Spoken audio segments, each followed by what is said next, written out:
Okay, are we live over here? Okay, that's my big question. I am seeing, at least it seems like it's working, but right now a whole lot is. Hang on, I think I'm echoing on myself. So that's that reminds me way too much of my or of a different YouTube video, totally separate thing that I saw at a different point. But you guys get to watch me live go in and yeah, no kidding, some serious Robception there, and I'm going to quickly just edit some of these settings. Thankfully, this one is nice and quiet so that we can make sure the thumbnail is what I want it to be. I'm well aware that everybody wants to, or nobody wants to see any Javon Wims, but he unfortunately fit the mold of the game, so that's just what we're going to live with for now. Let's just do some basic tags. Why not? You guys get to see the back end of YouTube for a little bit. New Orleans Saints. You know, it's super funny. Javon Wims, I thought, defined this game because that drop was obviously pretty cataclysmic. Is the stream less choppy at this point? Just somebody let me know what is and isn't working. Are you kidding me? Did I unintentionally? You've got to be joking. Okay, this is great. Are we? No, we're still rolling. This is good. This is better. Thank goodness. So let me know if you guys can see everything, hear everything. I'm gonna draw on the screen real fast. Are we in our usual place, or like things are good?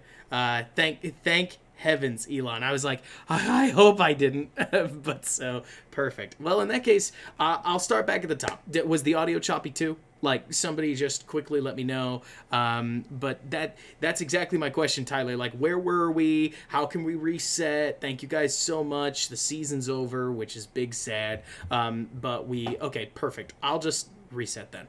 Guys, welcome to the Run Pass Opinion latest stream. We are in a weird one because we're obviously we're reviewing the Chicago Bears versus New Orleans Saints playoff game, but the season's over, so we don't have another game to look forward to, meaning that it is as much just for our own information and emphasis as it is anything else. So Tyler asked what was good, because it's funny, like, I think that there was a lot of good in this game and a lot of bad. There's some good bad, there's some bad good. This game is a whirlwind, because it's funny, Tyler was asking, so is there anything good about this game? And the answer is absolutely there is. The defense played so much better than I anticipated they would. For those of you guys that attended the preview stream that we did, I remember I was talking about how the Bears probably needed to play a lot of creative zone coverages, and that's exactly what the Bears did. Not only does the defense, Derek, have more depth than we anticipated, but another thing that I thought was legitimately impressive about the defense, he had his ups and he had his downs, but I'll tell you what, Kindle Vildor actually looked like a pretty decent corner. And out of anybody, in case anybody was curious, one thing that is pretty interesting is that Kyle Fuller started this whole game on the right side. Normally he's over here on the left. This time he played on the right-hand side, primarily because Michael Thomas likes to play on this on the left side for the offense, right side for the defense, and that's a neat little interesting bit. No, Derek, we definitely still can joke about Vildor Island because he had his bad moments, as did most people in coverage, but the Bears liked to bait this. Did y'all see what he just did? This is something I thought was so interesting, that in Chuck Pagano's final game, you're going to see Vildor lining up in man coverage, but I want you to watch this little step he takes back here as he is feinting a cover 3 drop, which is all he did during the Packer game. He wants Drew to see him falling backwards, because what he's really doing is stepping right back into press man coverage. He just doesn't want Breeze to very obviously know that that's exactly what he's doing. The Bears were looking to confuse Drew Brees as much as they could. Now, was it going to work 100% of the time? No. And the Bears knew that, and they were going to take their licks because they're starting Manti Te'o, for crying out loud. And the early part of the game was definitely all over the place, but we can go through that. And Blazing Raptor asks, so basically Chuck Pagano pulls off one of his best games and then retires. Best games of the season, absolutely, and it's primarily or one of the best games in my opinion because we know it's a very good team. One of the most awkward things about the NFL, I think you guys have probably seen this and you'll know what I'm talking about, is that when you play a bad team, say the Jets, right? You expect the Bears defense to hold them to basically nothing because they're winless. But when you play a good team, if Pagano holds them to the regular standard amount, like that a normal defense, or not that a normal defense does, but that the Bears defense has been holding people, that's considered a big win, right? Like the 23 points they originally held the Saints to is a lot more impressive than the 28 that we held them here to today, but we did it with even less today, which I thought was really impressive. Now, one thing that started that was tough was that I remember we talked in the interior stream about how the preview stream about how the interior defensive line and front seven had to play their butts off. And to start the game, if I could be really honest with you guys, they didn't. What you're going to see here is both Bilal Nichols and Akeem Hicks both getting pushed back really, really far. Let me slow it down just so that you guys can see it. As Akeem Hicks is getting taken on in a one-on-one, as is Bilal Nichols. Both of them get a little double-team help to push them off, but both get blown back about 4.5 yards, and from there, the the Saints are able to gain 8 quick yards. And thank you guys so much for loving on the mods. They totally deserve it. They're phenomenal. But so anyways, this game started off, if I could be candid, on a foot that wasn't phenomenal, but even so, every time the Bears would make a play, the Saints would make a play. And every time the Saints would make a play, the Bears would make a play. So we just saw the Saints pick up 8 yards on the ground, right? Which is another one of the Bears' major game plans here. Because when the Bears are playing these zones, they're trying to basically force the Saints to run the ball on every down, and that's just not Chuck Pagano's game plan. So instead, the Saints are going to try a quick pass. And again, note that Kindle Vildor is in a very standard cover 3 positioning. I actually want to quickly walk through that because I'm not sure that that's obvious to everybody, and maybe I'll make a covering concepts video about it. There are a lot of very common fronts in football, and this one has the look of cover 4. You may wonder, what do you mean it has the look of cover 4? Well, when a corner is often like 15 yards off of their man, not a healthy 10 yards more like Fuller, but more like a quick like 10 yards here, and there's 2 safeties back, it's imitating a cover 4 drop. It's at least designed to look like that. Shane, it would be going on Twitch if something wasn't messy about the connection. We'll figure that out as we go through the off season. I apologize for not having that working. I think it was working last time, not sure, but either way, I want to we'll get it done when we can. But because of the distance on these, this looks like they're going to drop into a quarters based coverage, but they don't in this case. And if they do, Kindle Vildor recognizes it really quickly because as he goes to drop, he sees the man in front of him step back for a bubble screen, and he picks right through the crowd to go make a tackle. Really nice tackle too. Like that's exactly the kind of screen support that you want to see from your defense, and Vildor makes a nice little play there.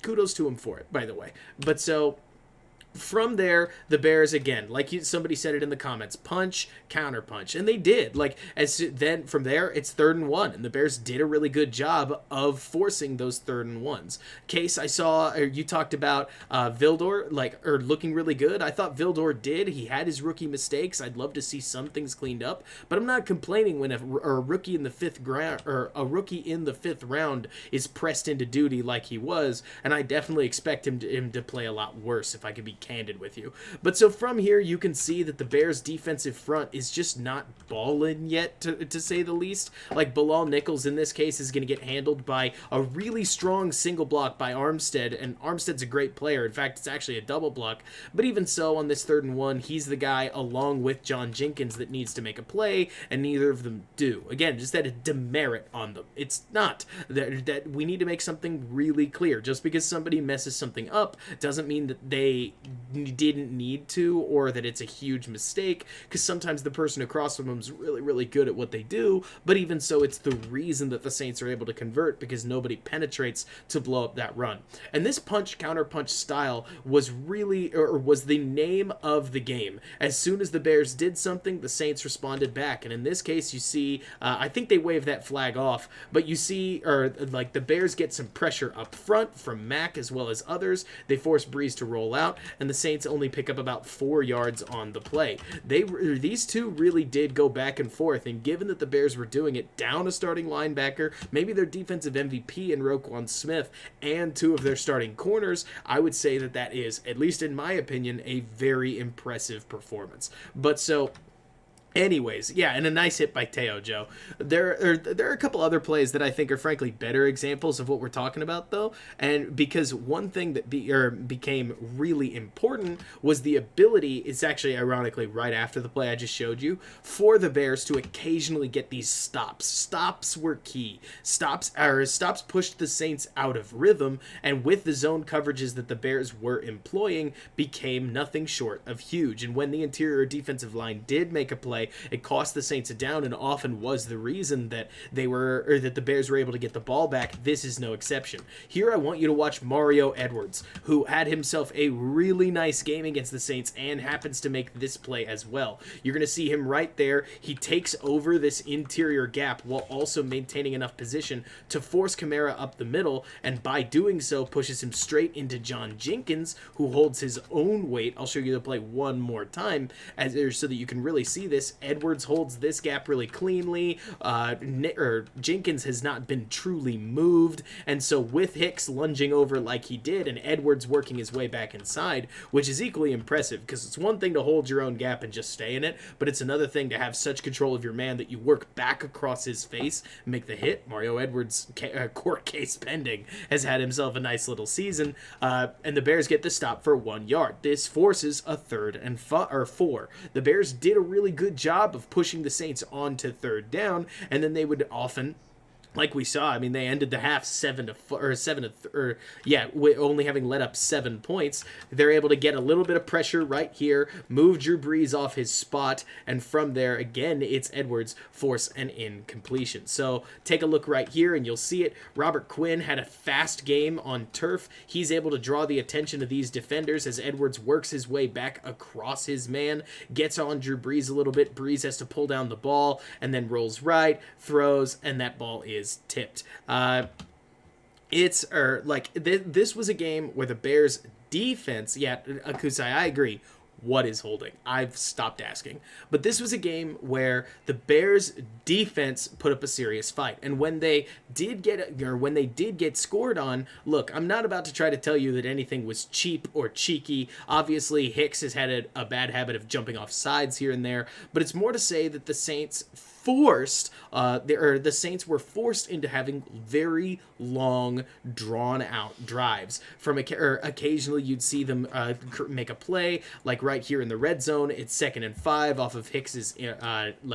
of Hicks's jumping off sides penalty, and the Bears intentionally have a very light box, basically daring the Saints to run it, and their interior defensive line gets beat. That getting beat allows Kamara to squeeze forward for a nice little 6-yard gain and a 1st down. Whenever the Bears had to win their individual matchups, and there were occasionally moments like this one where they didn't win them nearly as strong as they would have anticipated. In this case, it's Brent Urban and Akeem Hicks both getting held off of their man, and they're not able to get into the gap that ultimately Kamara squeezes through. It's an impressive run by Kamara, no doubt, shows quite a bit of balance, but the Saints are able to move Urban, move Hicks, create the lanes that David Montgomery just doesn't see, for instance, and Kamara squeezes forward. But at the same time, I don't want to act as if that doesn't mean that the Bears didn't have their plays. For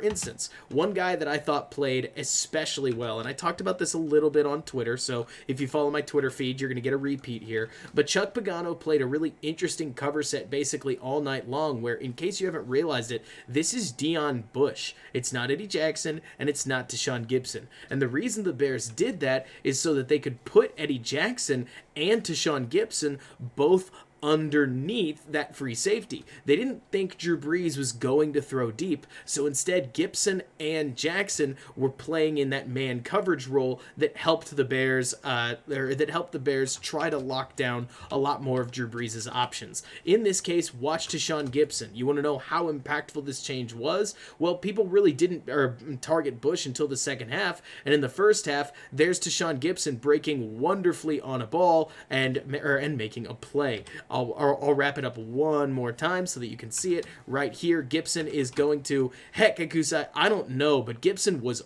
on. He was on. Gibson played undoubtedly the best Bears game I have ever seen him play. Case talks about Eddie Jackson. He stuck with him apparently just enough for Drew Brees to look the other way. Maybe Brees was never really looking at him, but yeah, that short out is wide open, and the Bears are glad that he didn't take it. But the Saints ultimately squeezed their way into the end zone, and you've seen that before. We can get there if you want to. I'm trying to be a little bit better, to be totally candid with you guys, about being legitimately organized instead of just vomiting out information that I think is cool. So we'll stick on the Gibson train, and I'll talk about a couple of the plays that the Bears were able to make. This is another one. Like this play was created by Tashawn Gibson, who you're going to see just understand tendencies. You guys are going to wonder why I've talked so much about like how important it is that Mitch Trubisky or whoever the Bears quarterback is doesn't have very obvious tendency.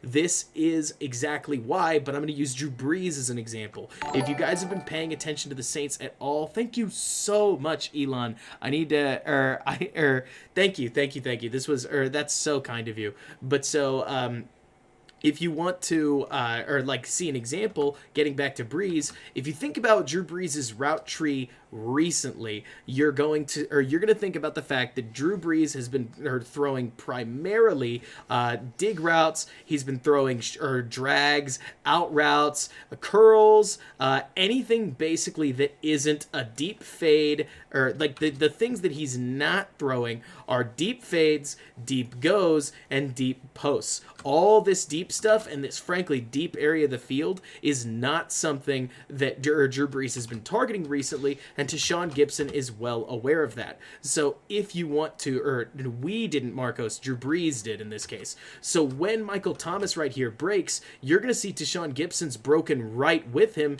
and he tips this ball into the air. This is the one that Shelley almost catches. But so, yeah, suddenly I looked up Elon and I was like, I don't know if I can read this. But so, thank you so much. I'm glad that you're on where you are on that donation list. But so anyways, looking back at this again, this is exactly why these tendencies and getting rid of them as important as it is, because Tashawn Gibson all season has been caught guarding grass. This is something that me and Brandon Robinson have been we have been trying to talk about how problematic it is, because Gibson earlier in the season would just come back here and he'd sit in his zone and he'd let this throw get completed underneath. But in this specific play, he breaks on this beautifully right as Thomas does. He's just waiting on that route, and then he's able to get his hand in, make the play. Shelley happens to be in the right place at the right time, and that's all she wrote for that one. It's a beautiful play on his part. Shelley right here actually manages, funny fact, he kind of gets burned a little more than he should, but he ends up in the right place at the right time, and hey, we take those. But so somebody mentioned, is it a pick, is it not? I understand why they took it away. Looked to me like, where's my football? It's got to be around here somewhere. Yeah, there it is. It's better to demonstrate with it.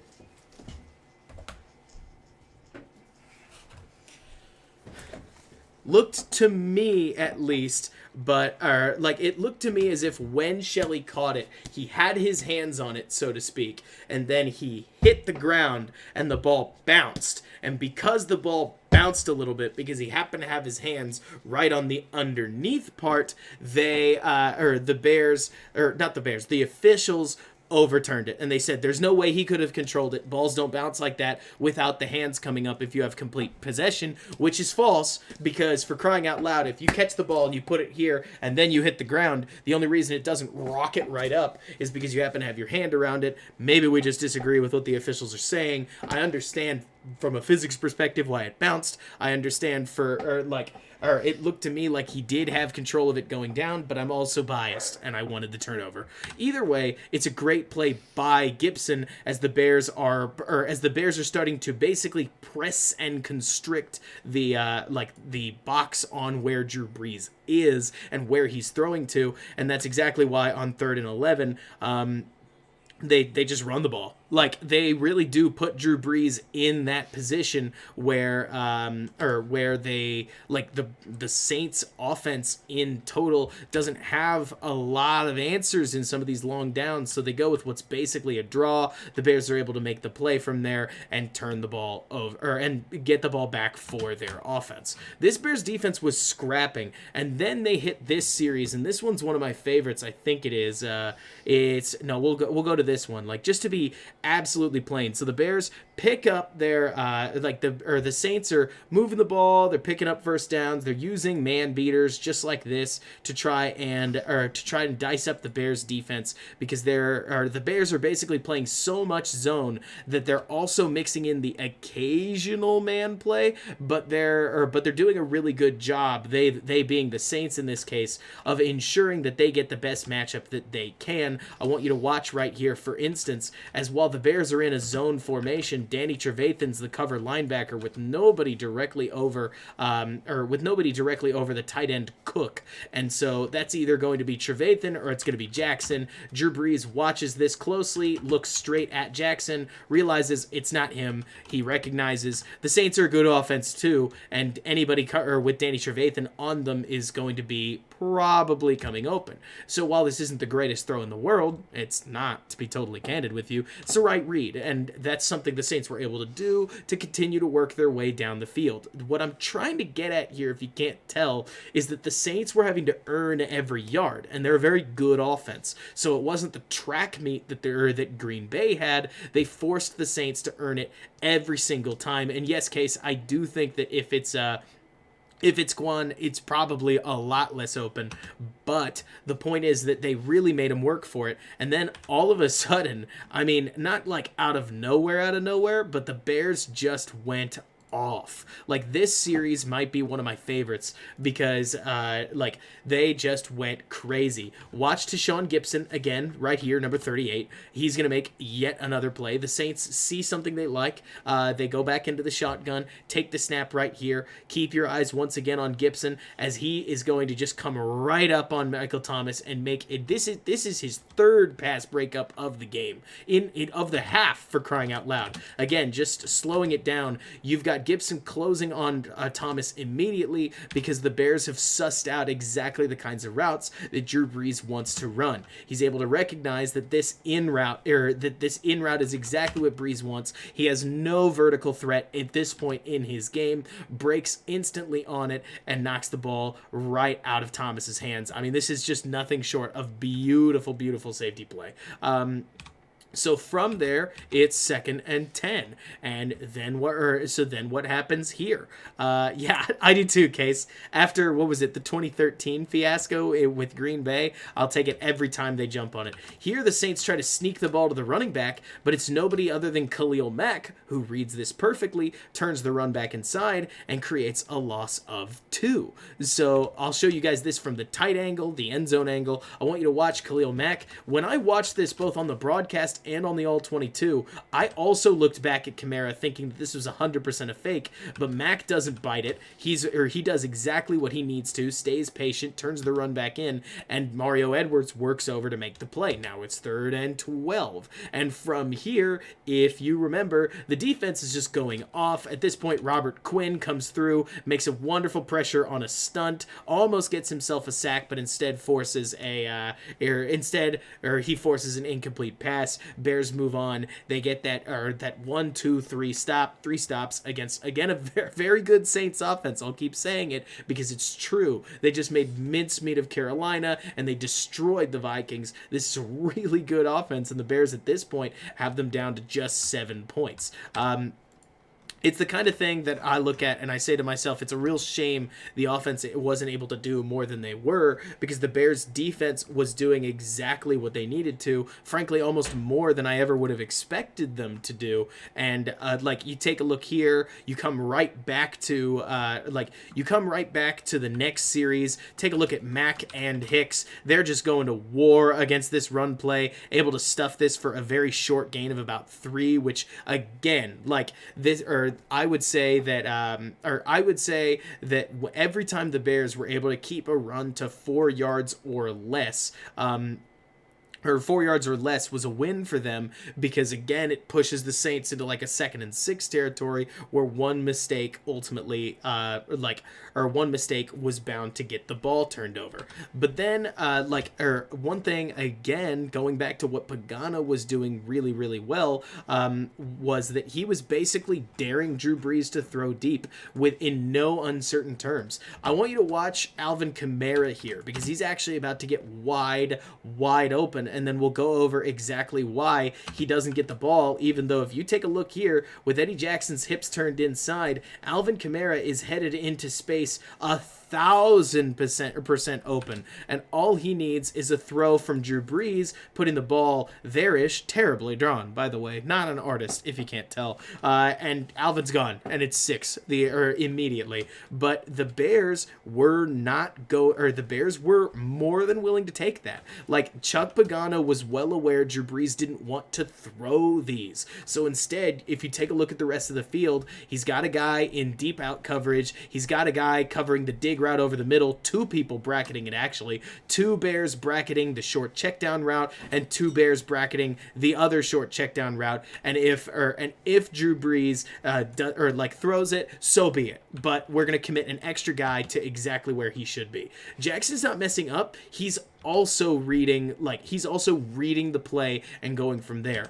Alvin Kamara, to his credit, he goes straight through, but Jackson doesn't have, in fact, I think, is that Jackson or is that Jackson? Sometimes, honestly, the All-22 is so grainy I can barely tell, but it looks like that would be Gibson. This is Gibson, that's Jackson. So Jackson definitely doesn't mess up, but I think Vildor does his thing. Maybe he was supposed to carry Kamara and it's a blown coverage and he just gets lucky and is in the right place, but I'll chalk it up either way and just give people like the benefit of the doubt and say they knew what they were doing, and if that's the route that beats it, that's the route that beats it. Remember, zone coverage is a fickle beast, because zone coverage specifically is the setup where you end up with holes in a lot of these zones. I'm going to draw out a quick Tampa Two defense. So in a lot of Tampa 2 defenses, what you end up with is something that looks like this, with some zones across, a deep linebacker, and then 2 safeties right here. And generally speaking, if you want to beat this defense, what you do is you attack it with some kind of crossing route over the middle that takes it in space and just roars it up the field. Well, every zone has its place where you can beat it, and like somebody's saying, in a perfect world, I think Gibson may have been the guy who's supposed to come over, and he just didn't expect Kamara to be running a fly. But either way, Brees doesn't see it because he's not looking for it. He's not trying to go deep, and the Bears catch a break because of it. I mean, it's so interesting watching this defense because there's more plays than just that. You guys have already seen Gibson break on a lot of footballs, and right here it's Kyle Fuller. Kyle Fuller, if you watch him on this route, number here, 23, is never for a second going to buy that Michael Thomas is running deep. Instead, he breaks on this football with Thomas on a dig route over the middle, where I assume they're trying to test the linebackers and the outside corners, but here Fuller gives him inside leverage, breaks right along with him, and just and breaks the ball right out of his hands. It's a beautiful play by a really underrated corner, in my opinion. Bears fans love him, but a lot of people don't recognize, I didn't before this season, just how good he is at what he does. It's a really, really nice play. And yeah, Teo does do a good job, Case, of staying in the way. He's basically holding his zone. I wouldn't call it like guarding his grass, though. It's a little closer than it seems. This play, in my opinion, is primarily a Fuller play, and it's a good one at that. Again, the Saints were still they were still making plays, but you could see everybody on the defense. I'm going to mention somebody who I feel like is getting a whole lot of a whole lot of negative stuff going on, or he's at least getting a lot of negative press. Or Eddie Jackson right here makes a really nice play where if you take a look at 30 or 39, no, there's 39. Pagano really liked to play him in the box so that they could try to cover more of the Saints receivers, try to make things a little bit harder for Breeze. And right here, I love watching these. Basically, number 17, I think that's Emmanuel Sanders, is going to step back, and all he does is curl back and look towards Breeze. And one thing that's so interesting is that defenders can just trigger on these, and Eddie Jackson does. As soon as he sees this little step back, he just blasts downhill because he recognizes this is a bubble screen, and he's actually able to beat the blockers to their spot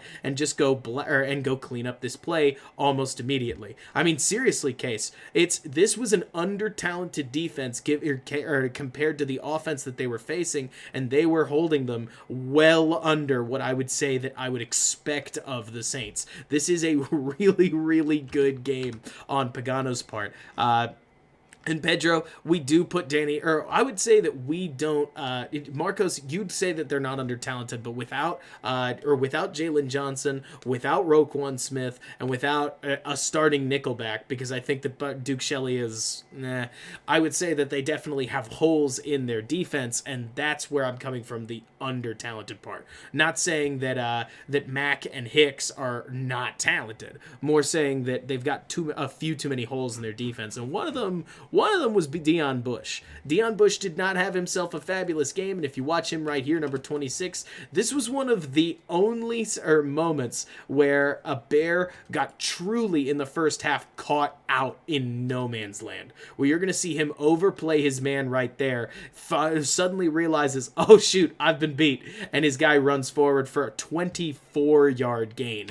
But this was one of those moments where you were like, okay, now I understand why Dion Bush has been the token guy in the backfield covering those Breeze deep throws. It's because of stuff like this, which is not great. Gibson, let me see. Somebody asked, why didn't Gibson just come up and destroy this guy? I think it's almost entirely because on a lot of these plays, you anticipate your teammate to make the tackle, and you got to remember that, like we saw with Danny Trevathan a few years ago, you cannot just crush somebody while a teammate holds them. That's 15 yards the other way. So we saw this with Roquan last week, where he missed a tackle on Aaron Jones for much the same reason. When a teammate is engaged with a player, a lot of times you'll see defenders just lay off, and that looked to me like it was one of those settings where he was like, Dion's got him, I'll help him clean it up. But yeah, that was a frustrating one. And then there were a couple of others. Like, one thing that hurt was that the problem with this defensive effort, if there was a problem, and if you're enjoying the stream, please, I would love a like. If you're not, a dislike. Comments are always great. You get the idea. Love you guys. You guys are great. The problem was that eventually Chuck Pagano couldn't pull the wool over Sean Payton's eyes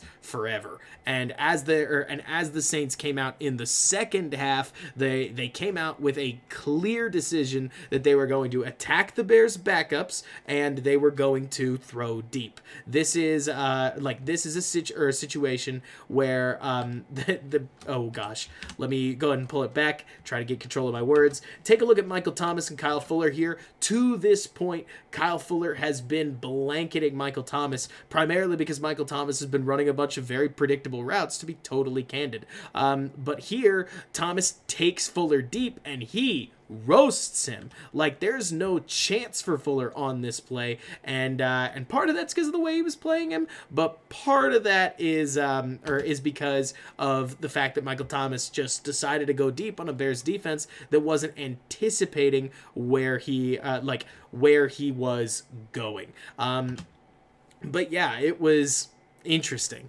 Or Tyler, do you mean the comments in my Twitter feed? Because those can get fairly interesting, let's call it. But hey, everybody has a right to their opinion. I'm just here to talk about mine. Thank you guys for supporting me in that. But so Fuller gets taken deep. The Saints pick up a quick 38 yards, and from there they just started going straight after the guys that they wanted to. In this case, you're going to notice that let me take a look here. Or what did we do before the half? Are you talking offense or defense? Because again, Marcos, they did really well.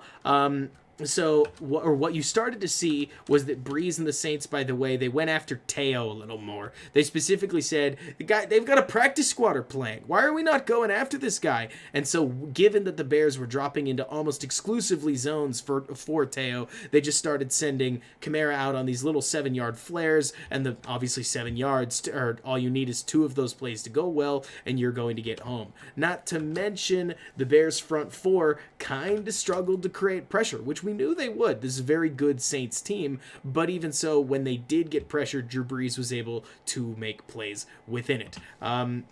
Let me scroll down. It didn't help anything, and everybody knows this is coming. I have to talk about it at some point. So they were able to do even little things, and I'm going to be coming back to this play for a totally separate example later, where when the Saints really needed a yard, they were able to get it off of tough plays like this in-breaking route, where Drew Brees throws into a teeny tiny window, but is able to get the yards anyways. Drew Brees is fairly fearless, and it got him in trouble. I mean, I don't know if he threw an interception, he threw the tipped ball, he threw multiple batted passes, but he was able to, in this case, to fit the ball into a window. Obviously, then the Saints are able to drive down. The Bears still got their occasional really nice play, and Marcos, I'll go back to that because I thought that was super fun, where you're going to see the Saints ISO up Duke Shelley the Saints ISO up Duke Shelley. Duke Shelley makes a nice play, in part because Akeem Hicks just roars straight down the middle, pushes on Breeze. Breeze has to get rid of the ball. The ball's not perfect, but Shelley does break him right outside, which is awesome. When the Bears made individual plays, it obviously really helped the defense, but I don't think that there was an individual play that stuck out for Bears fans quite like, you guys know what I'm talking about. It's 4th and 3. The score is 7-3. The Saints are in the red zone. They line up to go for it, and off the snap, bang, there's Eddie Jackson crossing the line, and immediately the Saints get a free first down. Everybody's mad, right? I have seen so much Eddie Jackson fury. Thank you so much, Action Potential. You're the man. But so, I have seen so much rage directed at Eddie Jackson for this play, and if there's one thing that might cool off people's jets, there's somebody else that's been also a little disappointing, purely because he hasn't been able to live up to who he was in 2018, and it is not that. It is Akeem Hicks on this play. If you watch him, if Eddie Jackson had maintained his discipline, Akeem Hicks was going to jump off also. This hard count gets both of them, as Hicks falls over along with Jackson, so the Saints were getting the yard, unfortunately. But Jackson's been a frustrating player, and I completely understand because he's not picking the ball off, and he's getting picked on from time to time. It's harder to tell when a defensive lineman gets beat because it feels like that happens. But like you're saying, Case, they were just so wired up and ready to make the play. For better or for worse, it's not a good moment, and it's not a good play by either of them that they jumped off. It's a huge bummer to me watching, because it means that if one of them hadn't jumped, the other still does. But man, this was a really interesting game, because right after this, the Bears are still able, once again, punch, counterpunch. To be totally fair to the Bears defense, they were able to get a nice run stop right here. I will in just a second, TP. So the Bears are able to get a nice little run stop right after the 5 yards as they go to try to make up for it. John Jenkins and Brent Urban coming through on this one, with Hicks are going to battle against number 51, but primarily it's Jenkins making that play right there. I'll slow it down one more time. You're really watching, oh boy, I don't want to be too far away from the snap. Let's hand it off. You're watching Jenkins and you're watching Hicks, as Jenkins is able to basically take this gap away, force him back into the gap that Hicks is literally rolling into as Teo finally comes over to help the guy out. But going back to like what I mean for selling out, it's basically just this idea that there are a lot of defensive players who they obviously want to time up what they're going to do with the snap count, because if you can move faster than the offensive player, that's obviously a big advantage. So both players are just trying to time everything up with Taysom Hill's snap count. He throws a hard count at them, catches them both just with, so to speak, their weight over their toes a little bit. They're a little too ready to go, not aware that it could have just been a bait, and they get caught. It happens apparently to the best of us, but obviously not a great time for that. So then immediately, or a play after that, we get this one, and I think this was the nail in my heart. It wasn't the technical nail in the coffin, but this one really hurt, because this is where the Bears defense starts to fade for some combination of fatigue and disbelief, where you're going to see Khalil Mack get pressure on Drew Brees. You're going to see Latavius Murray stand up after throwing a cut block, and Kyle Fuller runs over to make the tackle. Spoiler alert, he doesn't. And Latavius Murray gets into the end zone for the second slime touchdown ever, both by the Saints, unfortunately. Slowing it down again, he just gets broken down by a running back, which apparently DBs tackling running backs on the run is not easy. But either way, it's not a good play for Fuller. It's not a good play for the defense, and it's a big play for the Saints as they're able to go up 2 scores. And exactly like you're saying, Akusai, this really is one of those, like, everything was covered, so Drew Brees just did something off schedule, just chucking the ball, and going from there. So Cole World, I don't actually know. I'm going to take some time to do some research. I know everybody likes, I'm just going to give my opinion. I know everybody likes to put out these lists and be like, Jay Rodgers should be the new defensive coordinator. This guy should be. This guy should be. This guy should be. But defensive coordinating is a lot of work. It is a different beast than just being a good position coach. Kind of like how just because you're a good offensive coordinator doesn't necessarily make you a good head coach. So I will try to take a look at what are some actual candidates and come back to you when I've got a better list. I've got a guy in mind that might be able to help me out with a breakdown, but we'll get there when we get there. But yeah, this was one of those games where a lot went well for the Bears defense, but once they gave up this touchdown, they weren't ultimately able to generate another stop for the rest of the game. And I think some of that could have had to, or I think a lot of it had to do with game plan. They really did attack the Bears correctly, and a lot of it had to do with time started to wear out on the Bears. And right here, for instance, you see a big play by the Bears get taken off the board due to a pretty obvious defensive hold, as Mac's going to get home for a 14-yard sack that could have changed the game, but unfortunately it was not to be, as the hold right here wipes everything out, and the Bears don't get the play. This is when I remember a friend of mine who has been casually following football and started following the Bears recently, thoughts and prayers to him, because I don't know why I got him hooked on the Bears of all NFL teams. It's a joke for only us Bears fans. Only we can say that about our team. But so whether it was tired or giving up, things started to get away from them. I think on this next 1st and 2, they're able to make a play. Eddie Jackson pursuing to the sidelines. And I'll give you one more look at that. Eddie right there coming after Taysom Hill personally, gets him out of bounds. And then immediately, we've got... and then right afterwards, Danny Trevathan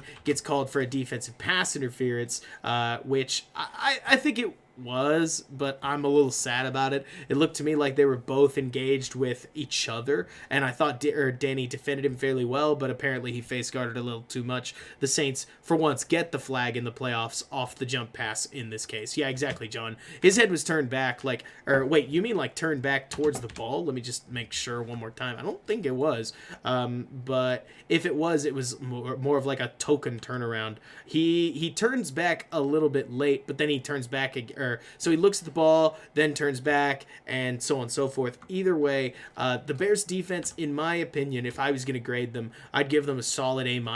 Obviously, it's hard to give somebody an A+ if they don't win the game, but they created 2 turnovers, like this one that I can't believe we forgot to go over, where once again, Gibson's able to Deshaun Gibson makes a great play. Have y'all ever heard of a green dog blitz? I remembered the term today. I knew what it was. Where basically you're going to see Gibson right here. I'll show you the play in full, and then I'll go over exactly what happened. Which, by the way, they called this a fumble. I think that's hilarious. I thought it was interception at the time. But so basically, let's go over what's going on. The Bears drop into a fairly soft zone, as both Kendall Vildor and Kyle Fuller are on an island, and the Bears with Taysom Hill, I think, are expecting a run. So because they're expecting a run when Taysom drops back to pass, you actually see all four of these guys are sitting in these flat, almost overlapping zones right near each other that I've drawn not overlapping so that we can not be confused, but there's a term called a green dog. That's GREENDOG,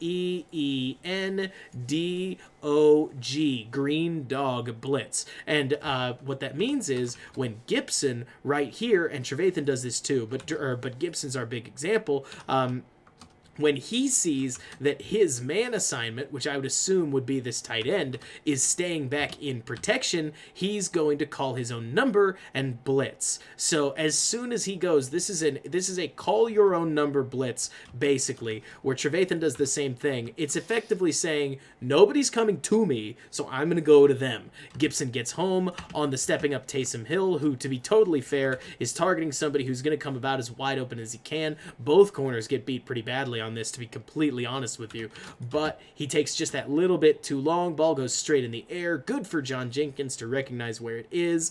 Neato. If you watch both of the corners, you can see Fuller and Vildor both get beat off the break and their man run away from them. In this case, you can already see Vildor starting to sort of lose his man. He's gone, but it's right here. Kyle Fuller gets turned around by a neat little move from that wide receiver and just gets run away from, and he would have been, wide open, but the Bears defense is able to make the play. Marcos, I agree with your B+, A- is about where I'd have these guys, because again, they did everything possible to allow this Bears team to try and win, but they really didn't. But yeah, I agree, Case. I wish you could gift memberships. That would be way cool. But unfortunately, YouTube doesn't have that capability at the moment, which is a huge bummer. But so I thought the defense did everything they could to keep this offense in the game. Pedro, if I was going to grade Breeze, I'd say that he was like a really B- performance. He took what was in front of him almost to his detriment at times because the Bears were able to sniff him out. But in the second half, he adjusted. He was able to to run the offense well. The Saints obviously were very tough to stop in that second half. But yeah, and Chris, like you're saying, I can believe Fuller gets beat on this purely because the wide receiver has so much space on this play that he's able to, oh, you're right, it wasn't 28-9, it was 21-9. He has so much space that Fuller has to basically guard a whole bunch of stuff. So Fuller, if you saw, his hips were pointed in this direction, therefore the receiver baited him out this way. Emmanuel Sanders does, he's good at it, and so he's able to get Fuller to turn back this way before planting his foot again. It's an almost impossible situation for a DB, because if you don't commit to that outside move, then you're liable to get burned on a deep flag. But if you do commit to it, you get hosed on a deep post. The whole point of that, of this defensive call with no help whatsoever, is to get guys home, and the Bears do, thankfully. So one of those where it's like you take a gamble and the defense works out. But so the oh gracious, if we're ready to, yeah, Sanders gets mad. So if we're ready to go into the offense, we can. But before we get there, I want to just throw this at you, to any of the new folks that we see that were coming in. Do you have any questions? Can I answer anything about the defense overall? I thought it was a really well called game. I haven't said that about a bunch of these games recently. You guys saw me talking about how they did what they could against Green Bay, but ultimately it was definitely not effective. This was taking functionally the same defense that got shredded by Green Bay and turning it into something that could get a couple stops against a very good offense. And that was about what you could ask of, or about all you could ask of a defensive coordinator, because they can't be just magic, if that makes sense. Like, a defensive coordinator is not going to make Kendall Vildor Jalen Ramsey. Jalen Ramsey is Jalen Ramsey. A defensive coordinator ideally puts Eddie Jackson and Sean Gibson into a position to make plays, and they were certainly able to in this game. So A-Song, you said, what do I think about the fact that Hill was the quarterback that triggered on the Green Dog? I think that Hill was a huge reason the Bears called this defense in the first place. Like, in this case, I think that the Bears are loading the box because they expect Taysom Hill to run this ball. Remember that against the Bears, they just had Cesar Ruiz pull around to this side, and they would just run in almost any case. So what they do from a pass perspective afterwards is almost an audible. It's probably not literally an audible. The Bears are a zone defense, so I have a feeling that they had their man assignments that they were anticipating to take on. But from there, I mean, Hill drops straight back. There's no question about whether he's going to run it. They're just waiting on whether he does or whether there are receivers moving. In this case, that's exactly why Gibson goes when he does, because he recognizes, I mean, he's not running right now. He's really looking to pass. So I got to go get after him. And thank goodness he does. He creates the interception. Ramsey has looked really great this year, hasn't he? And welcome to any of the new people. You guys are awesome. And I'm so excited. Whether you do or don't enjoy it, please let me know. Darren, do I think the new CBs are improving? Vildor, yes. Shelley, hard to tell. Shelley is that baseball player that guesses the pitch. So when he looks good, he looks great. And when he looks bad, he looks real bad. But I do think experience helps any cornerback. I've always heard that cornerback and tight end are the two hardest positions in the NFL to learn. So I'll take the people who know what they're talking about's word for it and just say, sure, that makes sense. I can dig it, and go from there and trust them on it. That's at least what I would say. Cole, I agree with you. I think Goldman coming back is going to be a really good thing. Or somebody said Vildor only looks bad as if he went all out. I get what you mean. But so if we had Jalen and Roquan, it's hard to tell right now. Jalen Johnson, he was phenomenal at the start of the season, and he tailed off a little bit. So I don't know how he would have done. It's hard to tell. His press coverage is great. He must have hurt his shoulder a little earlier, I think, than we heard about, because he stopped playing press altogether. And now that I think about it, I literally just had this idea, by the way. It wouldn't surprise me if his shoulder had been bothering him because he stopped playing press, started playing zone. When he started playing more zone corner, he started giving up more yards. My guess would be that if his shoulder was healthy, he would continue pressing, but it must not have been, because they started doing something that wasn't working for him, and that doesn't make any sense. So that's the best chance, or that's the best idea that I could come up with at the moment. Marcos, I also hope his shoulder is not faulty, but that's a question that we can't answer. Do I think cover 2 is better called in longer down and distances? Yeah, I do. I've seen a lot of defenses drop into cover 2 rarely, or they'll drop into cover 3 basically all the time. But in longer down and distances, I do think going for more of a quarters or a match quarters setup is ideal, and it's hard to get into quarters without cover 2. So generally speaking, that's what I would go with if it was me, anyways. The trouble is, let's see, red zone especially. I've seen a ton of quarters. You'd be shocked. Like Joshua, I've seen so much quarters in the red zone. The Bears see it too. They deal with some quarters. The Bears give out some quarters. Like, quarters makes sure that one thing that I've tried to get into, or that I've been trying to start looking at, that I think is really interesting. Let's take a look at this, right? So it's positional play calling. So it's situation based on where you are on the field. One thing that's really interesting is that you'll actually see between this 25-yard line and this 15-yard line, that's where a lot of teams will take shots. So they'll try to get to the end zone from there. And I think the reasoning is because when you're sitting at about the 20, that's just about as close as you can get to the end zone to be in A, reasonable striking distance, but also B, force the defense into not a specialized red zone package. Does that make sense? So a lot of teams will look for the end zone there because you can run a standard 20-yard route, and now it's a touchdown. When you get to the 10, a lot of that space disappears, but it really only starts to get tighter around the red zone. So of course, it's that fringe red zone area where you see a whole lot of people take shots.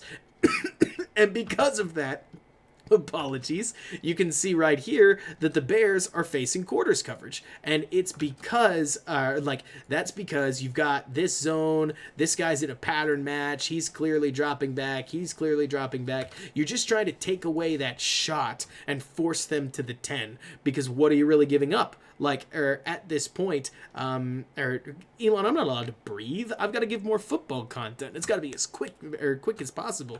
But so, anyways, all jokes aside, it's one of those where you want to take away the ability for the team to get instantly into the end zone, and what are you really giving up between the 20 and the 10? Because a kicker can make a field goal from here, or what is that, 7 yards back.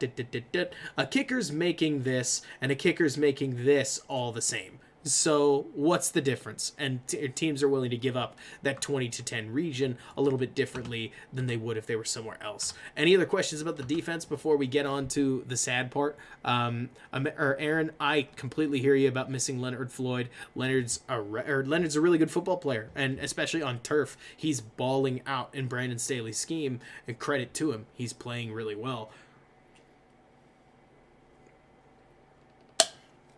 But yeah, bummer.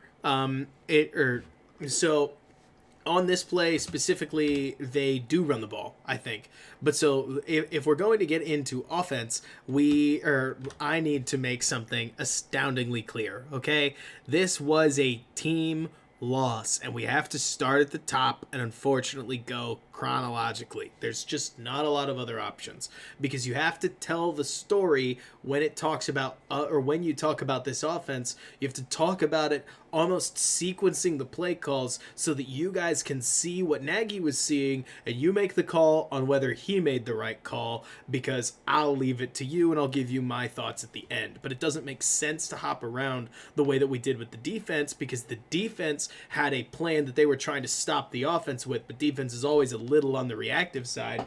In the offense's case, they're trying to dictate the tempo, and it only works so well. But so, yeah.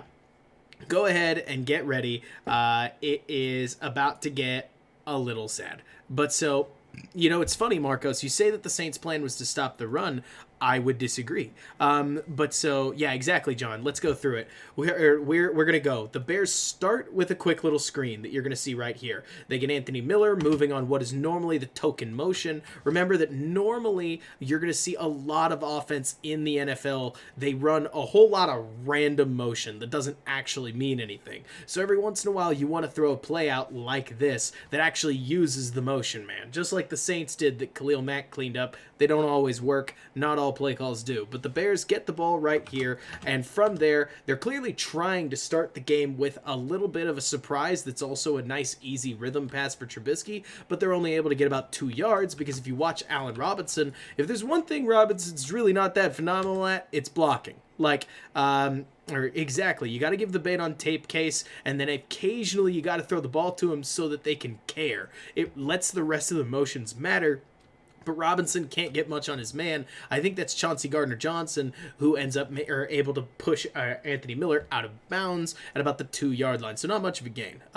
We'll watch it one more time. But again, Robinson is a receiver. He's not a blocker. And A-Song, I hope he does. But I'll tell you that I am so accustomed to seeing Brandon Marshall. Let me see... I just want to get to Slim Jim's question real fast. You say defenses allow for teams to get to that 10-yard line. Wouldn't they want to stop teams from getting there because of first downs? Well, sort of. But once you get into the red zone, if you think about it this way, what are you really going to do? So you're giving up the field goal more than likely. And while you want the turnover, you want to make sure they don't get in the end zone. That's the big kicker. But so, Joshua, in some cases, I completely agree with what you're saying. Like, you're not going to feel, a lot of these motion plays, they don't feel like the motion man is all that intense, or that the fake is that crazy. In that setting, you're looking for better blocks. Gardner-Johnson reads it, though, and makes a play on it, just like we've seen the Bears defense do in some cases. The real heartbreaker here, I'm going to introduce you to it right now, okay, is that the Saints run defense was nothing short of outstanding. Like, the big problem here, I want you guys to pay attention to this, is that the Saints defensive line rarely had any help from their linebackers, who are going to play action most of the time, and they dominated their individual matchups, and the Bears could not get anything going in that, or in any of these formations. Right here, again, take a look at this. All the linebackers are waiting for the handoff. None of them are attacking downhill. They are not taking any bait. Even so, the Bears offensive line has actively moved backwards. And Akusai, we did know that going in, but if you remember, I mean, especially we talked about it in the previous stream, the Bears still needed to do something to create some movement on the ground, or else the whole game was going to fall on Mitch Trubisky's shoulders, right? So in this case, just that front four, like, were not able to really create almost any space at all, and Montgomery tries to work back work back in and create some kind of motion. In this case, he's able to get about 3 yards, but Kmet loses his block on 94, Marcus Davenport, and there are just a whole bunch of blocks that you can look at here, and we'll go back one more time. Hang on, you're going to see that the Saints defensive line and their linebackers a little bit, just by threatening, are able to force Monty to try to cut up that backside. He takes his 3 yards and goes from there. But yeah, exactly, Pedro. We're just so much better, period, when the run game works, and part of it was because of this. And Elon, the whole game kind of did fall out of Javon Wims' hands, but we'll get there. I want to show you this play because I actually don't think enough people cared about it in the moment. Like, I saw almost no reaction to this play, and this play started me off with a stopped heart. Like, this was a bad play that I want to quickly go over, because if you remember, this is the play where you're going to see Allen Robinson cut into the middle, end up relatively wide open, all things told, and then somehow the throw ends up almost intercepted. Like, it goes straight through the guy's butt or gut. So what in the world happened on this? Well, I want to quickly show you just how, I had to watch it on the replay to see, this is an interception, and it should have been immediately a turnover the other way. That goes straight into his hands and right through. So what happened here? Well, I'll tell you what happened. The trouble is, like you're saying, Andrew, Mitch doesn't get to the read near quickly enough. You remember we looked at that first down from Drew Brees a little while ago where he just fit the ball in the window off of anticipation? Well, I want you to watch Mitch in tandem with Robinson and watch the break. So here's the break. You would hope that he's already starting to throw, but some quarterbacks who see it throw it. That happens sometimes. But here he hangs on, still hasn't thrown, double clutches, finally releases the ball as he gets hit, and it's almost intercepted. In this case, you've got the Bears' most popular and obvious receiver trying to get the ball, and a smart safety breaking on it as quickly as he can. This shouldn't be a problem. This should be a first down, but in this moment, the Bears obviously don't get that. They're frankly lucky they don't come away or they don't end up on defense on the 25-yard line, and they're able to punt. Like you're saying, Darren, it's a really good play by the DB, and I don't want to understate that. But I also have to make it clear, just quickly going through it. I get what you mean, Marcos, about Monty being wide open. I do. But Allen Robinson is not the wrong read. He's probably the primary read here, and this just doesn't work for the Bears because he doesn't pull the trigger. So he doesn't start the game decisively, and unfortunately, it's not going to get any better from there. This whole stream, again, we are in the mind of a play caller, and I'm just going to tell you this right now because you've already seen a little bit of my cards. Trubisky played a game that can only be described as fine, but you're going to hear a lot of Trubisky mistakes early because a lot of Trubisky's mistakes were front-loaded, and the play calling at the end started to reflect it. So just know that's where we're going. He almost throws an interception off of what should be a pretty basic read.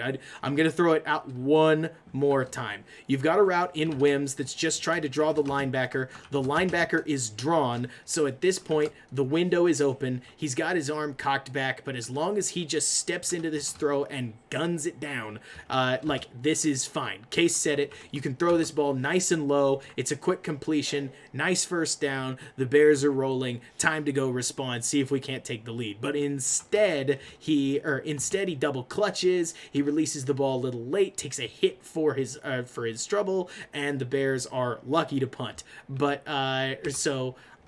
it's not a great start for the offense. So if I'm Matt Nagy, I'm already a little worried. And Josh, yes, the way that this route is traditionally taught. So one thing I think is kind of funny, if I could be really honest with you, because I think that a lot of us play Madden.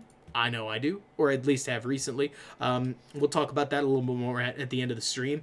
But so we're only going back to this because somebody asked, and I think this is important. A lot of us have seen that if a route's drawn like this, that means the receiver just goes boom and just runs to eternity until they get to the sideline, and then maybe they come back and do something else, right? But what happens in the real world is that a lot of these plays are so timed up that once Robinson comes out of his break, he's anticipating the ball is going to come for him. So he stops on the spot that he's accustomed to catching it. Like the reason that you see Robinson sort of fade in like this is he knows that he's an easy target. He sees Trubisky's feet are where they are, and he's not trying to make things harder on his quarterback. If you actually go back and watch Trubisky's feet here, you're going to see that his feet are set pretty far inside. It's not that his footwork is terrible, but you can tell Trubisky's not trying to throw to the middle of the field. He's trying to throw that way. So when Trubisky, like again, these are where his feet are pointing. When Robinson fades like that, he's trying to make things easier on Trubisky, who ends up throwing without his feet, and the play reflects that. Like, I'm not trying to just skewer the guy. I want to represent Trubisky's play as earnestly and honestly as possible here. Robinson there is doing nothing wrong. He's open, and the quarterback just mucks up the play, which is a bummer. So that's a good question, Joe. Like, that's a very good question. And yes, Darren, being a QB is extremely hard. I am not jealous of the role. But so, Elon, not wrong. The location isn't phenomenal either, given the state of the play, but I would call it just a late read. But so, anyways, so from there, the Bears try to get Trubisky back on track, right? They throw this nice little play that catches Kmet coming across the, he catches Kmet coming across the formation, bada boom, and nobody's following him yet, and the Bears are able to hit him for a quick completion. Nice, it works. Trubisky loves this play. Kmet gets himself rolling, 8 yards the easy way. But so one thing that I forgot to point out that we need to talk about because it gets bad is I do want you to watch the line, namely Sam Mustipher. Sam Mustipher got destroyed with a capital D. Like, just to talk it out so that you can watch it, because unfortunately it's a theme.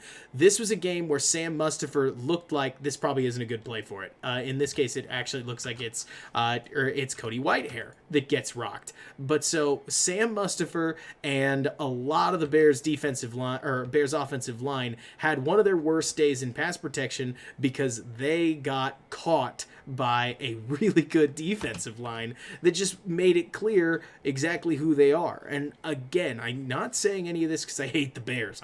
I love the Bears. But I just want to represent and make sure we're all playing on exactly what the Bears need this offseason.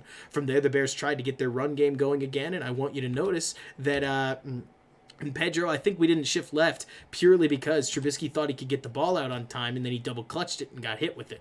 But so you're going to notice right here that again, it's this front defensive line that's just handling all their one-on-one matchups and maintaining gap integrity wonderfully, forces Montgomery to get caught back or forces Montgomery to cut back. He's not able to get much, but he is able to pick up the first down. which is good. From there, the Bears move on. Now we're at 1st and 10. So they start off and they go with, I think this is one of the prettier throws I've seen Trubisky ever throw. This is very reminiscent of what he did with the Vikings game, where, remember, we've talked before, when Trubisky doesn't have to read the defense, he's at his best. And on this play, he knows that he's either throwing to Robinson, probably not though. All he's got to do, because of the give that Robinson has, he's probably not looking in that direction. And then all he's got to do is draw the safety off of Wims' hash, and then he's got a man matchup that he wants. So what you're going to see here is that Trubisky gets a really nice pocket, works his way back to Wims immediately, and makes, a gorgeous throw. This is beautiful. Like, this is really, really good. And on this play, Mustipher doesn't do, that's bars, Mustipher lets his guy past, so it's a little bit of a things to come, which I'm only showing because I actually can't quite remember the plays where Mustipher gets obliterated. I could look at my notes if you want me to stop talking about it. I'm not trying to be annoying. But the real key here is that Trubisky just drops a dime. Like, exactly like you're saying, Case, this and then the next play are the plays that we love. And I'll tell you what, like, credit to Nagy, he knows that they can't throw short the entire game and knows instead they got to get deep at some point. He gets his chance with Javon Wims. Mitch makes the play. Like Marcos just said, we need these. And let's see, would you not turn this play, or would you not run this play if the ball's on the right hash? I think you just flip it. The whole point is that you're trying to catch you're trying to get Javon Wims or somebody in a man alignment matchup. That's really all. But so, yeah, Darren, right. This Wims guy, man, he can really catch. Like, this is awesome. And Slim Jim, it's funny you say don't show the next play. Not only do we have to, but can we just be really honest? This next play is awesome. Like, it doesn't result well, but this is great because the Bears go from their standard Wildcat package that they've been running for the last 4 weeks in a row. Think about this, guys. We talk about how Nagy doesn't set up plays, or at least some people do. This play is beautifully set up by the last 5 weeks of running this rinky-dink Wildcat package that picks up like 6 yards every time. That's it. This play caught the Saints completely off guard. I don't know how they didn't see it coming, but they didn't. I want you to watch this Saints defense. Literally all of them collapse. 100% of them think it's a run. 1,000% of them do. They are caught. Javon Wims, who is not that fast a guy, like, he is right, like they are so, or he's almost like foot to foot with the safety. And like, this is gorgeous. And frankly, if I could be honest with you, I'm amazed Trubisky doesn't throw it outside, but I'm sure it's not that kind of read and that the play says it's got to be over the middle. Trubisky steps in, and this is a dime, guys. It couldn't be better. This play is beautiful. This is amazing. Like, this is such a good play, and it falls through Javon Wims' hands. It's brutal, but it's one of those where I would look at you, and any time, like, you want to talk about play calling or setting up, the Wildcat worked 4 weeks in a row, and they turned it into a touchdown shot immediately. And like Case just said, it's a 55-yard throw. It's right on the money. As far as Trubisky goes, he has a dropped interception and a dropped touchdown, so it's not so bad right yet. But this play hurt every Bears fan's soul. Could have easily been, if memory serves, is it 7-0 at this point? It is. It could have been 7-7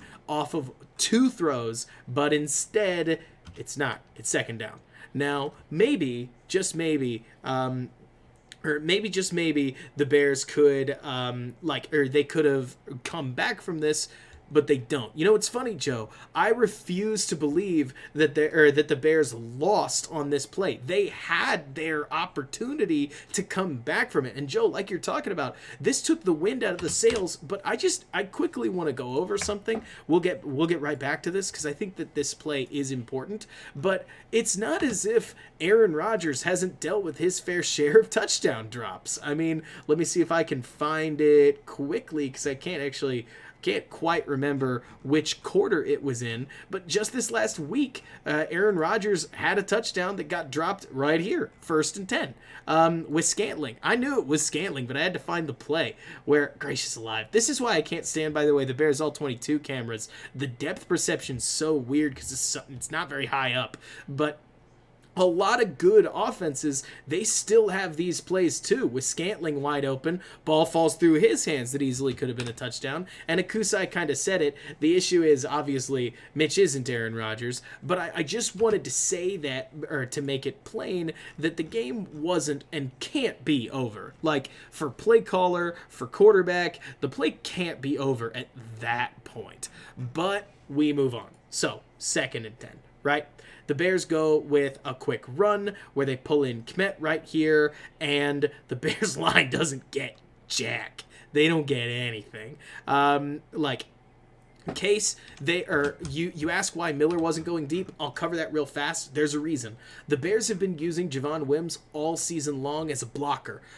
So he has been the blocking receiver. So the idea that he would pitch to Wims hopping out on a blocking assignment is extremely normal. Nothing's weird about that. So when Wims comes out here to block the safety off and just goes right past him, that's when the safety realizes, you can even see him see it. Oh crap, he's past me. And from there's no chance. So why isn't a different receiver doing it? It has to be Wims. Wims is the guy. You're not going to have Robinson do it. You're not going to have Mooney do it. Maybe Mooney. But if you were going to do Mooney, I'd put Wims and Mooney. This is more similar, if you think about it, to Bellamy's catch from 2018 with the Tariq Cohen fake screen. Same difference. You just need an NFL receiver to catch a basket catch.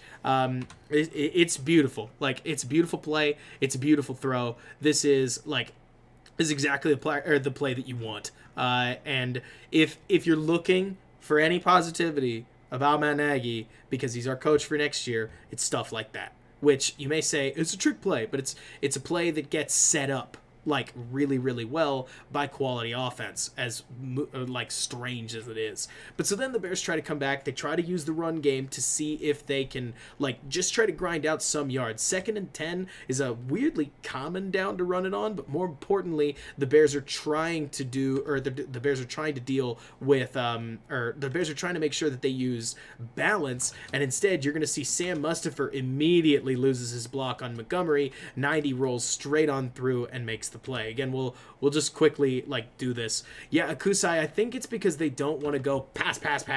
I don't know whether it's because of media hate or whether it's because of Trubisky's confidence or whatever it is, but the Bears don't want to go pass. So if they pass on 1st down and it doesn't work, they run on 2nd and 10 a lot. But so anyways, Josh, he's supposed to catch it more or less like that. I'm not a receiver technician, but when the ball's coming over your shoulder, traditionally you hold your hands out like this. I'll try to get in a better position.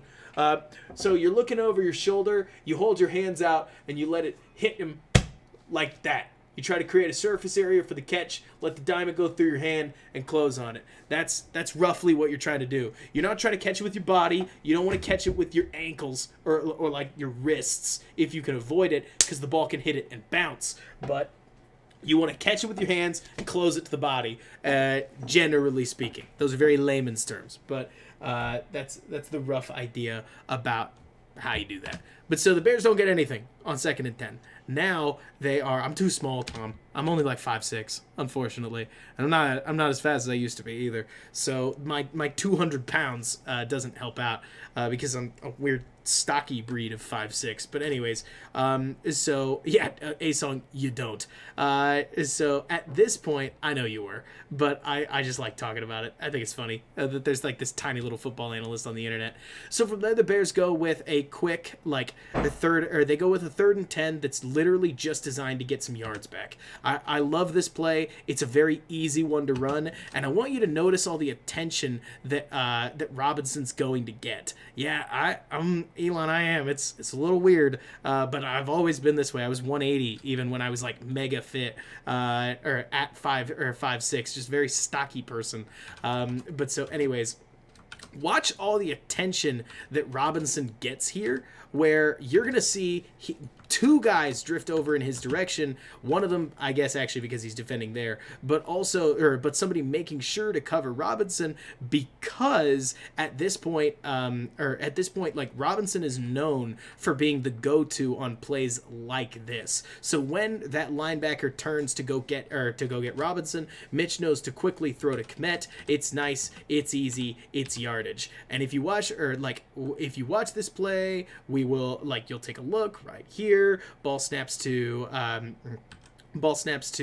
Mitch. He sees the linebacker go take Robinson, shifts his eyes over to Kmet. Again, it's easy, it works. And the pocket is not phenomenal, just to be really candid, because the offensive line it's not looking so hot right now, as number 93 is going to rip right on through along with number 96 right over there, but the throw's too quick. It's no big deal.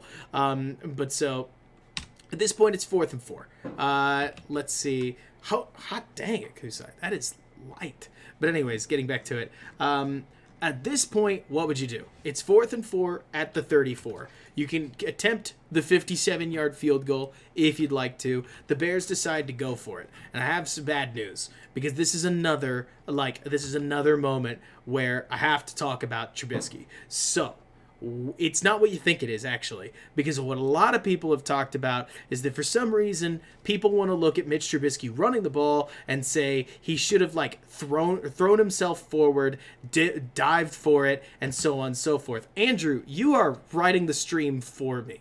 You're doing a great job here. The trouble is that the Bears get Allen Robinson open with a natural pick route by Javon Wims. So you're going to see Javon Wims basically pick this linebacker right here, this one. And from there, Allen Robinson is going to sneak in with a slant right on the back. I'm with you, Josh. I don't mind going for it. And Daniel, it's a free tool, thankfully. There's a paid version, but the drawing is enough for me. So let's quickly watch this as it goes. Mitch takes the snap in the shotgun. He gets the linebacker engaged, and you're going to see Robinson break into a very tight window, but it's literally shielded by the receiver. He's been there. He's there. This is open. This is NFL open. This is the kind of thing, not just the throw before, but the throw right now even, probably not the instant that Mitch starts rolling out. It's open for a very short, quick window. That's the concept of this play. It's classic West Coast. It's exactly something that the Saints would run, especially for quick yardage. The whole concept is to move Robinson into the formation, so they have to adjust, and then right here, you hit the back of your drop right there. You just plant, you fire, and you get that ball right in there as the timing with Wims comes across. The trouble here is that Mitch makes the decision that he's not going to throw it, he's going to run for it. So I don't love the decision because I'm more of a throw for it quarterback. But I respect that the mobile quarterback is mobile, so he wants to run for it, right? That's okay. I'll take it. But there's a second flaw. The mobile quarterback doesn't fully commit to mobile. Because even though there's a guy kind of stumbling out around him, Mitch probably could have planted that right foot and done the Tannehill dive thing. He could have tried to make this play. It looks to me like he might have made it. It's hard to tell with the defensive back just swirling towards him, but he might have been able to plant that foot and leap or something like that. Instead, he steps out of bounds. So what I'm really frustrated with, if I'm Matt Nagy and as a wannabe football analyst, is that Mitch passes on what I think is the easier play, the quick throw right there off the back of your drop, boom, that's the back of his drop, plant right there and immediately throw. You have Wims picking for you. This linebacker is no big deal. And remember, the line to gain is the 30. So if you throw it right to about a bad line there, where Robinson catches it on the run, best case scenario, he just keeps going. Worst case scenario, he does the thing where the ball hits him as he falls over and he crosses the line to gain. From there, Trubisky takes off. He doesn't quite get it, whether it's a speed thing or whatever you want to call it. He doesn't quite get the yards, and the Bears turn it over on downs, end up with nothing. These are the sorts of plays that really matter, because that's a standard West Coast play that doesn't end up getting converted. And if I'm Matt Nagy, that's a big problem because that's 2 reads in a row, both to Robinson, that he has not hit. Hard to, yeah, exactly. Somebody talked about Kmet. It literally is just a one-man read. Like, all it is Wims picks, throw to Robinson. You're trying to make it extremely easy on the quarterback. Like, the idea, I know a lot of people have talked about, I know a lot of folks have talked a lot about like Matt Nagy making everything harder for the quarterback, but in this case, you're just looking, I'll say it one more time, to hit that back foot and burn the ball straight to Allen Robinson. From there, maybe like you're talking about, Mitch could try throwing to there. I have a feeling the safety would have picked that off. Throwing crossbodies, nutty. You're probably not getting it past this guy easily. Maybe you float it over to Wims, but you don't really know how fast he's running. Maybe you play draw and dump with this guy, throw it to Montgomery over the top, but Montgomery doesn't actually run over the top anyway, so that's not an option. And he just doesn't get the play. He runs out of bounds. But so. Yeah, exactly. And like you're talking about, Tom, he might be able to see Kmet, like, maybe, but I think we're all in agreement that I would just like Mitch to commit to one of them, run the ball or don't. And like you're talking about, Ultimator, like, I agree, Wims should have caught the ball 1,000%, but it just continues to highlight or something that just frustrates me, where the Bears' talent isn't good enough to overcome their talent issues. It sounds so funny, but it's real, right? It's like they don't have the talent up front to run the ball like the Titans do, but they don't have the talent under center to throw the ball like the Saints do. But they do have the running back talent to run the ball if there are lanes open, which doesn't matter when their D-line is so much better than your O-line. Thankfully, they have enough skill talent that when your 5th-round rookie goes down and your former 2nd-round pick gets ejected, you basically don't have anybody at receiver. So it's great. Like, the offense, as much as I love the Bears, is strugglesomely under-talented. They're talented to us, but remember, the NFL has moved on such that for crying out loud, the Arizona Cardinals, with Kyler Murray, DeAndre Hopkins, old Larry Fitzgerald, a sneaky good receiver in Andy Isabella, and Christian Kirk, are just okay in their world. Like, I agree that there are a lot of good receivers, and honestly, like you're talking about, Joe, that Nagy and Pace actually mentioned the offensive line in Foles' presser, and I was laughing a little bit that they did, because I know I've been the lunatic online that has the gall to defend Nick Foles from time to time, but I mean, I really kind of think that's the case in some of these moments. The offensive line's not phenomenal, and I don't think Foles would have played behind a not top 10 offensive line. I'll be really candid with y'all. Like, I don't know if Foles was ever going to really look phenomenal in this offense, but the trouble is that now Mitch has missed 2 plays, and here comes the 3rd one. So from there, the Bears decide that they're going to open the offense back up with a play-action pass, okay? So they go right here, nothing's open, Mitch rolls out of bounds, right? And this is a little bit of bad luck, to be totally candid, but I do want you to watch Anthony Miller, and then I'll diagram what the play is. So he goes play-action handoff, Miller breaks, and there he is. And there he is. There he is. It's in slow motion, so obviously it's not totally fair. But either way, Miller comes open and he doesn't get the ball. Now, there's a lot of ways that this play gets taught. I was talking to an offensive coordinator because I had to ask and make sure that I knew how this play works, okay? So this is a mirrored play-action hook concept, right? You've got Miller running a hook right here, and you've got Allen Robinson running a hook right here. So what happens is that Mitch Trubisky has to kind of make a guess, like, which one does he want to throw to? Does he want to throw to Miller, or does he want to go to Robinson? Because both of them are going to break at the same time. And so he picks Robinson. Not a hard choice, right? Normally, that's the case. The trouble is that Miller actually breaks earlier than Robinson. So part of me thinks it's a left to right read where he has to look at Miller first, and if he's not open, has time to work back and check on Robinson, right? Maybe. It's hard to tell. Because if you watch this, Mitch goes from handoff to Robinson. He's on Robinson. He goes nowhere else and then goes back to there. But looking at the play timing, I really think there's a chance that this play is designed to be a right to left read, where he looks at Miller. He looks at Miller first, but he might have skipped it. And then he stares at Robinson, who, in case you're not clear, is as soon as Demario Davis sees that Robinson's dropping, Demario Davis gets right in the throwing lane, such that he's very obviously bracketed. And one thing that kind of bothers me about this is that I can't tell whether, like, one thing that I don't like is that Miller is literally still open right now. Like, you can throw the ball at this point. You're not throwing it to there. That gets him lit up. But you can, you could throw it low and at least take a completion right across the 50 because the guy's in front of you. Instead, Mitch literally doesn't look at Miller. He does not look at Miller. Like, throughout this play, he doesn't look at Miller.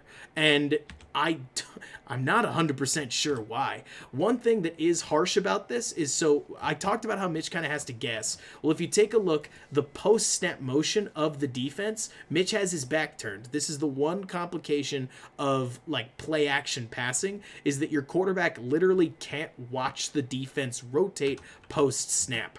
So when he goes to make that handoff, you're going to see this, or like middling safety, duck in and then bail back. This corner bails. But either way, if you can tell, because I'm sure I've made it clear, Miller ends up wide open. Robinson absolutely never does. And I'm surprised that Mitch doesn't take just a quick peek to his right, even just in an extend the play mode, to try and see if he can't get anything out of this. Instead, the Bears lose it down. But I don't even think it's so interesting, like you're talking about, Case, because that's the other thing. The other issue is, I forgot to mention it, so thank you. Normally this read, if you don't like what happens, there is another option. There is a check down right here. It's not sexy, but it's good, or like it's there if you got nothing else. And that actually ends up coming open. Like, it's not terrible. You're going to get a couple of yards. You could do worse, but he doesn't throw it there either. So instead, Mitch just throws the ball wherever he wants to, or just trying to get the ball out of his hands, and the Bears don't get anything on first down, where it feels to me like the only thing that they needed. Marcos, is sort of open, where instead Mitch could have, Mitch could have thrown it to Miller. Mitch could have probably laced it to the check down. I'm talking one of those outbreaking throws where both he and the linebacker have to chase it out. If you throw it far out enough, it's not a pick. But instead, he stares at Robinson. He never works back to Miller, and I just find myself wondering if there wasn't a little more he could do. I'm not asking Mitch to be a Superman, and you're going to see, because that's like one of the last mistakes that I've seen Trubisky really, really make. Like, a lot of the other stuff that you're going to hear is a lot more everybody's at fault. But I think that there's a decent chance, if I could be dramatic a little bit, that Nagy saw that play and went, all right, we're done. We're calling the easy stuff. I am not letting this guy throw this game away. And from there, they just run the ball. I mean it almost literally. But so in Mitch's fourth year, he still seems to be struggling to make basic 1-2 reads. You call it a progression, Josh. I call it sometimes it's as simple like that fourth down as, okay, that's my throw, and he doesn't throw it. But from there, the Bears try to see if they can throw some gimmicks at the Saints. You're going to see a little zone read action that freezes number 94, Cameron Jordan here, which actually gets the Bears, by the way, a 5. Actually, it's 6. 1, 2, 3, 4, 5, 6 on 1, 2, 3, 4, 5. So it's a 6-on-5. The Bears have an advantage, and they can't get anything. Like, at this point, the Bears, even with a blocking advantage, are getting jam-stuffed by this Saints defensive line, which is a huge problem, because as we've talked about before, Montgomery, if I could be really honest with you guys, is nothing special when he can't get ahead of steam. When you get him to the, when you get him up to about here, 2 yards off the line of scrimmage, he is an animal, and he breaks defensive back tackles like crazy. But defensive linemen seem to eat him alive, and they certainly did so here. The trouble is, so you ask about it, Nate. Good question. Should he run outside? Most of the time, when you see a lineman with his shoulders like that, going outside means that the defender can quickly disengage and cut you off. So if he has his hips right here, say he's in front of him almost at all, you can burn it around that way. So, Josh, I completely hear you. This, like another one we'll talk about later, it is a read, or it is a zone read. I think a lot of people get read option, zone read a little confused. But so it is a zone read, but this is as clear as sitting on it as you can get. Like, if Mitch pulls this, he's done. And we go, Mitch, what are you doing? Instead, giving's the right call. The trouble is that the Bears don't get anything, despite a man advantage. So now they go, now they get to 3rd and 8. They only get 2 even with a blocking advantage. And I actually need to see the play to quickly remember what. Oh yeah, at this point they just get hit with this bug called talent issues. So Mitch calls an audible. I have no idea what the first play was, but he's going to quickly get this little setup where Javon Wims is going to streak across the field. Allen Robinson is going to throw a natural pick for him, but the action that you need to care about is that this gets Anthony Miller wide open on an out, or on an up and out kind of route. The trouble is Janoris Jenkins, the corner, plays it absolutely flawlessly, and there's just no space. This isn't Mitch's fault. Like, to be completely honest, I don't want to blame this on Mitch. At this point, this is just Janoris Jenkins doing exactly the same thing that Tashawn Gibson was, saying, there's no way Mitch is throwing this thing over the top, and I trust my line to get there, and I trust my line to get there anyways. You know, it's funny, Marcos, let's take, let me take one quick look at this. Okay, cross you guys' fingers and pray for no demonetization. Let me take a look at the play clock. So Mitch did audible to it. All I'm caring about is where the play clock is. If it's under 15, if it's under 15 seconds, it could be, or it's not Matt Nagy because the headset cuts off. But so whatever happens, I think it's just some standard motion, and maybe he shouts something. Maybe he gets his receiver man on man against it's Gardner Johnson. It's not Janoris Jenkins. Yeah, he gets his man on Gardner Johnson 1-on-1, and he just doesn't beat him.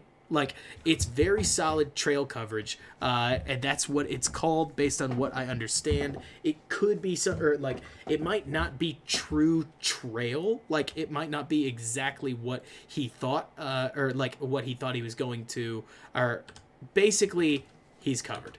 And Mitch doesn't look back at the middle, partially because Montgomery ends up in the way of where that throw would have gone.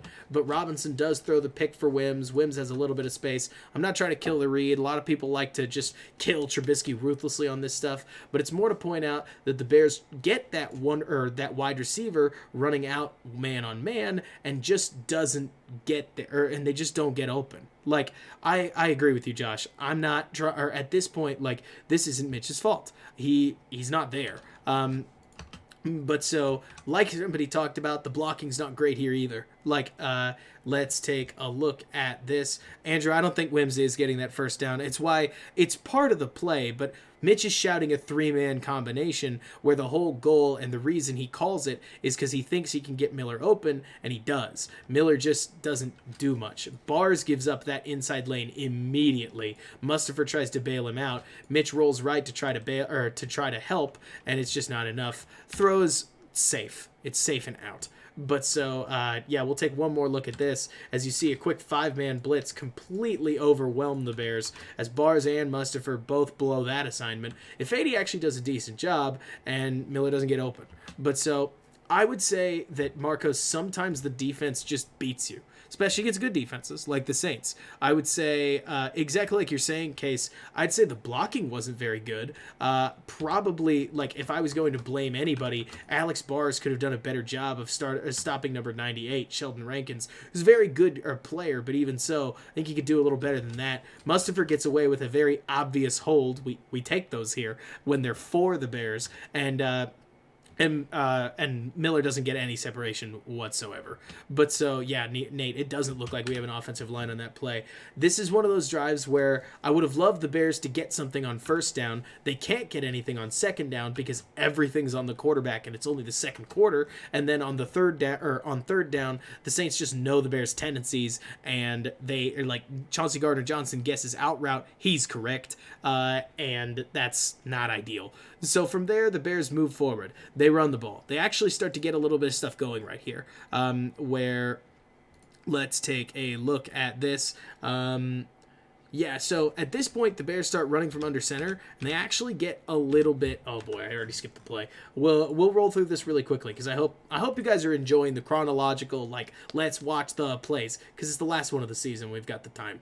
So believe it or not, this play gets set up by decent blocks from both Charles Leno and Cody Whitehair. Cody Whitehair does a great job chipping right there. Charles Leno holds his guy off and sets that edge, and Monty squeezes through that gap right there for 4 yards. Glad to hear you guys are enjoying it. I'll totally keep going. So at that point, I think the Bears. So this is right after the turnover. I forgot to talk about it. Like we're done with the turnover, and so the Bears have it, and they're just trying again. I need to make this so clear. Somebody asked if I'm going to be streaming in the offseason. Yes. Well, I need to figure out a day. I wanted to ask you guys about it. If we were going to do Madden streams for fun and talking about football as we talk about Bears stuff here and there, is like Monday better? I just can't do Wednesday nights because I actually have an engagement. It's the only reason we do these at 9. But so anyways, 3 plays later, like 3 plays after all this stuff, the Bears go back and almost immediately, can you tell a difference? Because the Bears are going run, run, run. The Bears want to establish something on the ground, both to help Trubisky and I think because they don't want to they want to help Trubisky out. They want to get something moving on the ground for the sake of getting something moving on the ground. But I don't get the impression that they want Trubisky to have the game in his hands at this point. They throw a nice little creative run. We talked in the preview stream about they needed to use nice little run wrinkles, and they actually used some backside motion to try to catch some of the Saints leaning left as Charles Leno and Cole Kmet come out here to try and stymie this and create, believe it or not, a backside lane where Nagy quite literally says, I plan on our line getting blown up over here. So we're going to try to sneak something out the backside, and Leno and Kmet pull off their assignments really nicely. Bears get 6 yards. Let me see.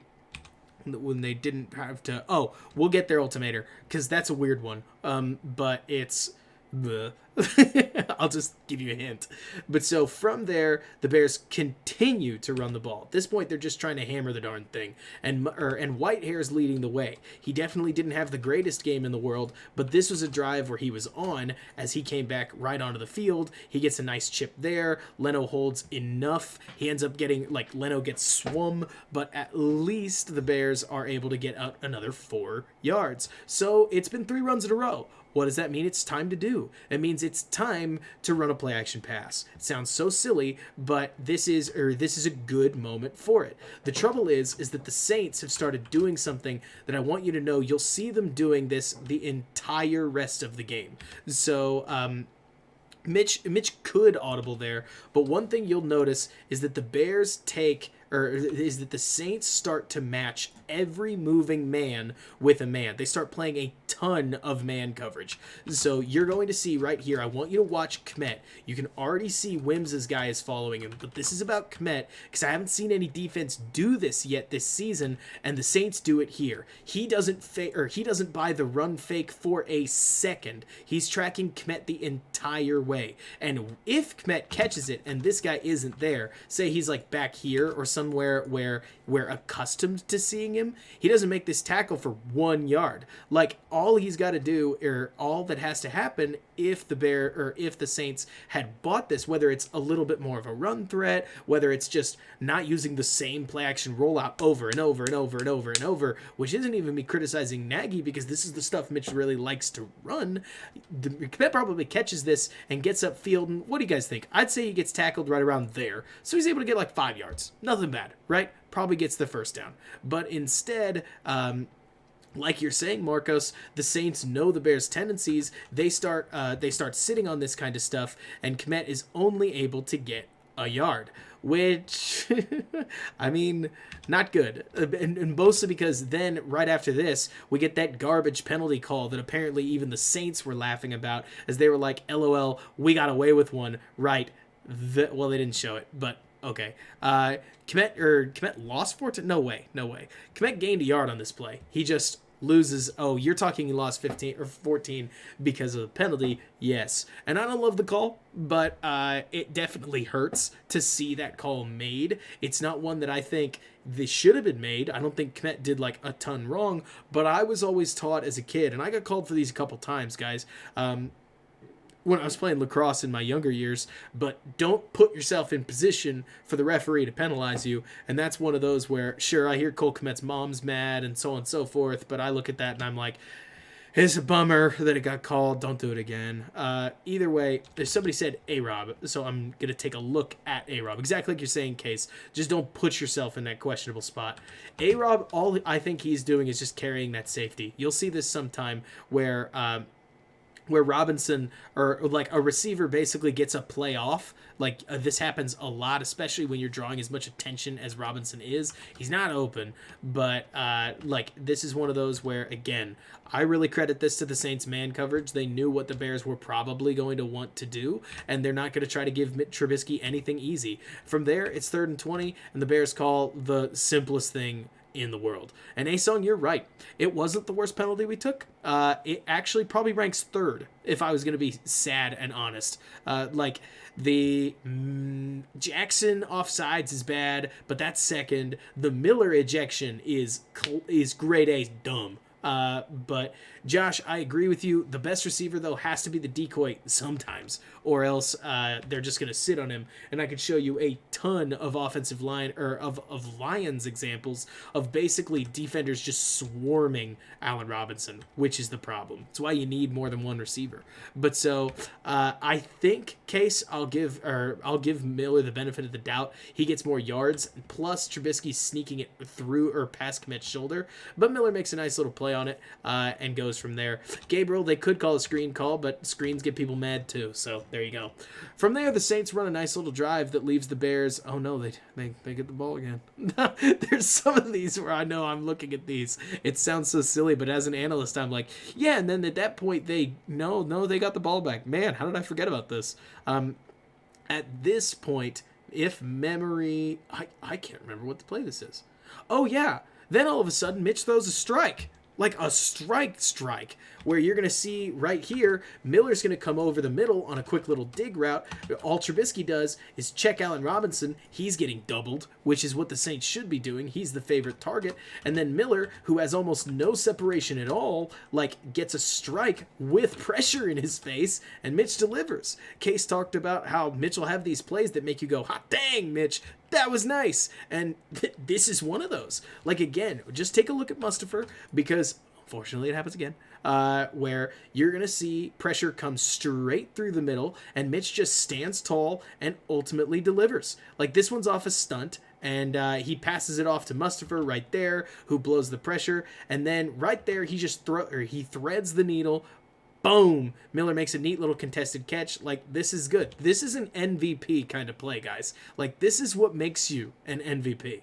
But yeah, so he checks Robinson. Robinson's bracketed. You guys talked earlier about, like, I wish our best receiver couldn't be a decoy. And this is why he is sometimes, is because if you can get 2 guys on the defense in the same place, you want to. It's the same thing it's the same kind of thing with Cohen.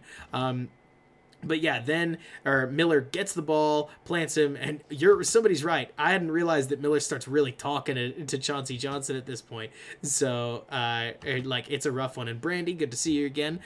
You're exactly right. They get home with a 3-man rush, and this was seriously the game for me. I know I've been kind of saying it. I've been taking a weird amount of heat for saying it. Just putting that out there on Twitter, but I do think that Sam Mustipher, really good depth player, plays really well, especially against lower tier competition, but he's the kind of guy that probably needs to get upgraded on. But so the Bears get their 10 yards, and they go to run the ball again, and they get destroyed again. I'm talking, this is just constant. You see these plays where it's like, in this case, it's finally a 7-man box, but when you watch this front four, they just get smoked. Like, you're going to see right here. Logan, we'll get to quarterbacks in a little bit. I've not been attempting to ignore you. Sorry if you feel like I have. I'd love to see Trey Lance in this offense.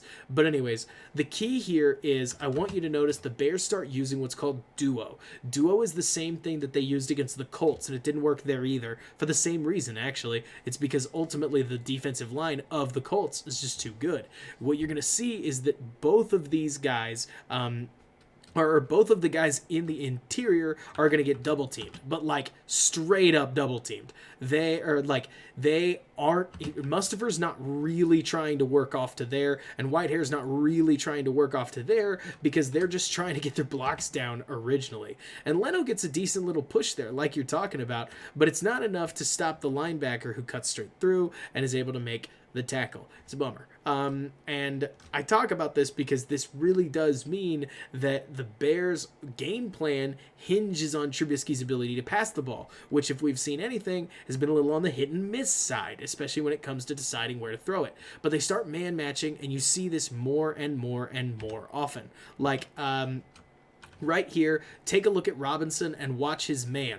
He trails him all the way across the field because, especially in a lot of these setups, I think they basically committed, in case anybody's curious, to running man defenses when the Bears sat under center. So in the shotgun, they could run zone, they could run something different, but under center, Mitch doesn't pass. Mitch has thrown one drop back pass in regulation of the last 5 weeks. One drop back pass, compared to like Aaron Rodgers, who threw like 4. Like, other quarterbacks will mix in just enough to where it's not 100% a tendency, but Mitch just does like 1. So in this case, the Saints are going to play man defense because it's like, well, it's either a run or it's the rollout thing. So they do that real quick here. His man follows him all the way across. Escape Wims' pick. Mitch throws it like a little late, but I'm not looking to kill him because the guy was right on him. I would have loved to see Mitch just understand, like, I'm going to slow it down just so that I can talk through it, that as soon as he gets here, he sees Wims is off schedule and just throw it to Robinson and let him go make a play. But he's a hint late on the throw, not near as bad as anything else. Like you're talking about, Marcos, it very well could have been as fast as possible. I'm not trying to dock Mitch any more than I have to, and in this case, like, I don't know what else would have made this play work. Here it is in real time. We can kind of just see it out. Either way, it's roughly, like you're talking about, Marcos, roughly when you need to see it, because he does need to look at the field after turning around. Good point. And the Bears only get 1 from it. So now it's 3rd down, and they've got to take a shotgun snap, and this is the almost fumble. This is one of those, yeah, like you're saying, Brandy, you got to be able to confuse opposing linebackers, and at this point, like, the offense just doesn't have the pieces to do it, which is a little bit of a bummer. The Saints are super prepared, but basically they're going to run what's called a drive concept, which has Wims come across the field. It has Kmet come right here behind him, and the receivers on this side are going to run, and it looks like that. And so Mitch picks a side. He says, does this favor the offense more, or does this favor the offense more? And Mitch picks this side, which isn't wrong, but the 3 read is short route, over the middle route, and then Montgomery sneaking out for like a quick little curl. I'm not sure, Andrew, what he could have done here. This play is one of those where, like, maybe he dumps it over to Wims, but Wims isn't getting the first down. I don't think he sees that Kmet's guy isn't on him and is tied up with him. So I think he thinks that if he gets it to Montgomery really quickly, he's going to have Montgomery in a one-on-one. But he also hesitates, or I'll play it in real time, just so that we can, like, talk about it. But the point here is that I don't think Mitch does anything wrong. This is just the right coverage for the right moment, which happens sometimes. And Montgomery gets lit up, and the Bears are lucky that that doesn't get called as a fumble because you just never know sometimes. Like Cole Kmet got called for a fumble just the other day.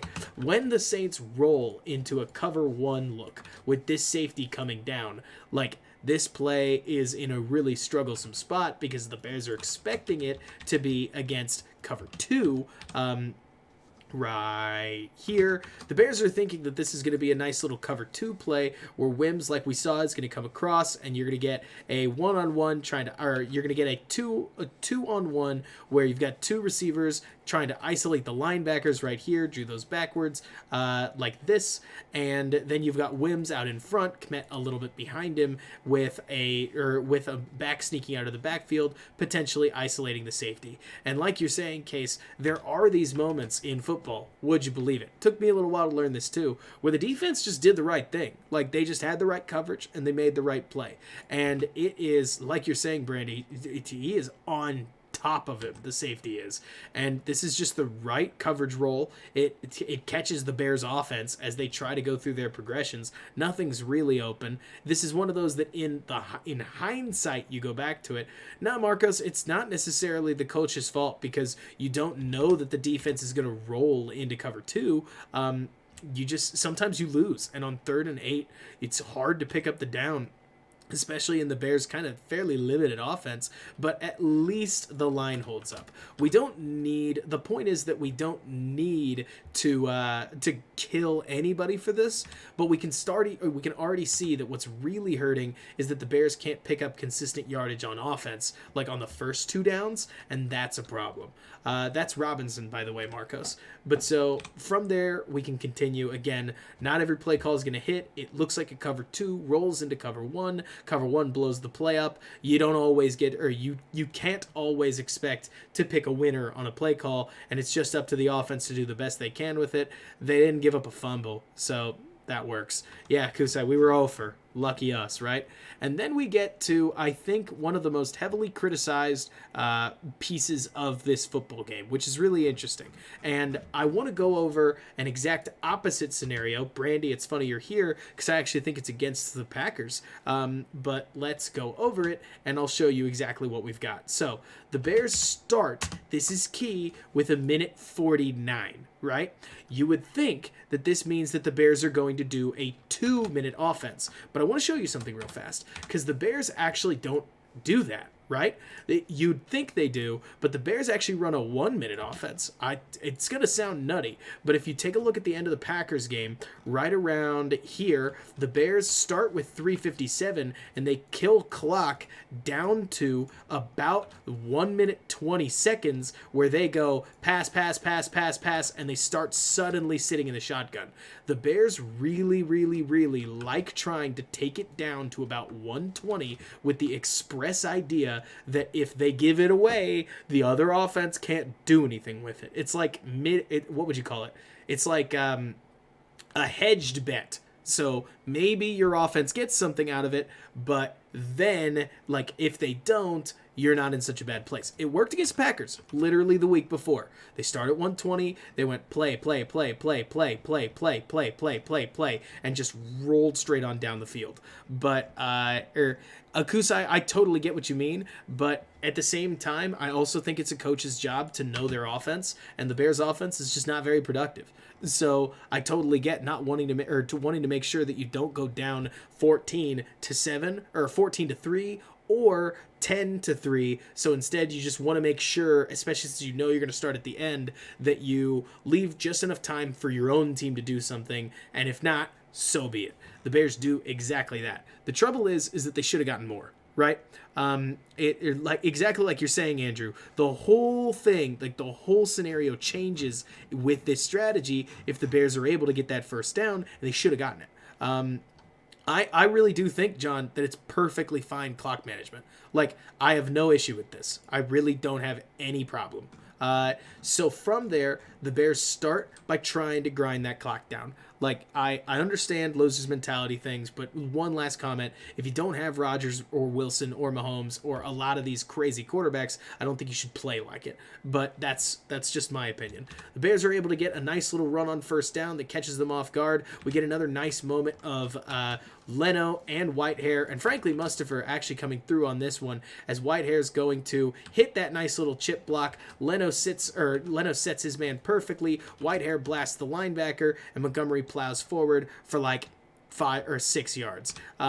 So from there, the Bears run another play. They don't get much out of it. They get like 2 yards, so not a ton, but I'm not trying to make this take absolutely forever. Can't get much off this duo run. We'll watch it one more time. You'll see a whole lot of double teams right there, and they actually move the line a little more than I remember, but they can't get like a hole out of it. Then it's 3rd and 2. And we all know what this play is. And this play has drawn a lot of ire because it's a zone read, and it looks, at least from the broadcast angle, like Trubisky could pull it, right? I'll slow it down, and I'll show exactly what everybody's mad about. It looks like if Trubisky pulls this ball, he is home free with a billion yards up this way, and a blocker out in front of him. So why wouldn't he pull it? Like, this makes, at least from the broadcast angle, this looks like a very, very, very easy call. But this is a much more complicated play than meets the eye, right? So it looks like he's got tons of space, but it's a triple zone option that I only just learned about this week, where basically what you're going to see is that the Saints have shown that they're in man coverage because of that nice little motion right there. And the Bears are going to run a play where they've got a bubble screen out here if they want to take it to Anthony Miller. They've got a zone read action right here with Null and Mitch. So they are going to read this guy for the zone read. So if he pinches in, Trubisky goes, and if he stays where he is, Null takes the ball. Or Mitch can read this guy, and if he, or this player right here, if he sits inside on the zone read, throw it to Miller, who is going to be in a 1-on-2. But if not, read this guy right after that. So Mitch actually goes through the read, I would say, correctly. Like, what I have seen, so this guy commits to the bubble. That's really all you need to see from this angle. Like, that's it. From there, like Gabriel, that's what I find so interesting about this. From there, we need to watch the tight angle. Remember, we're reading this guy. We already know the DB's committing.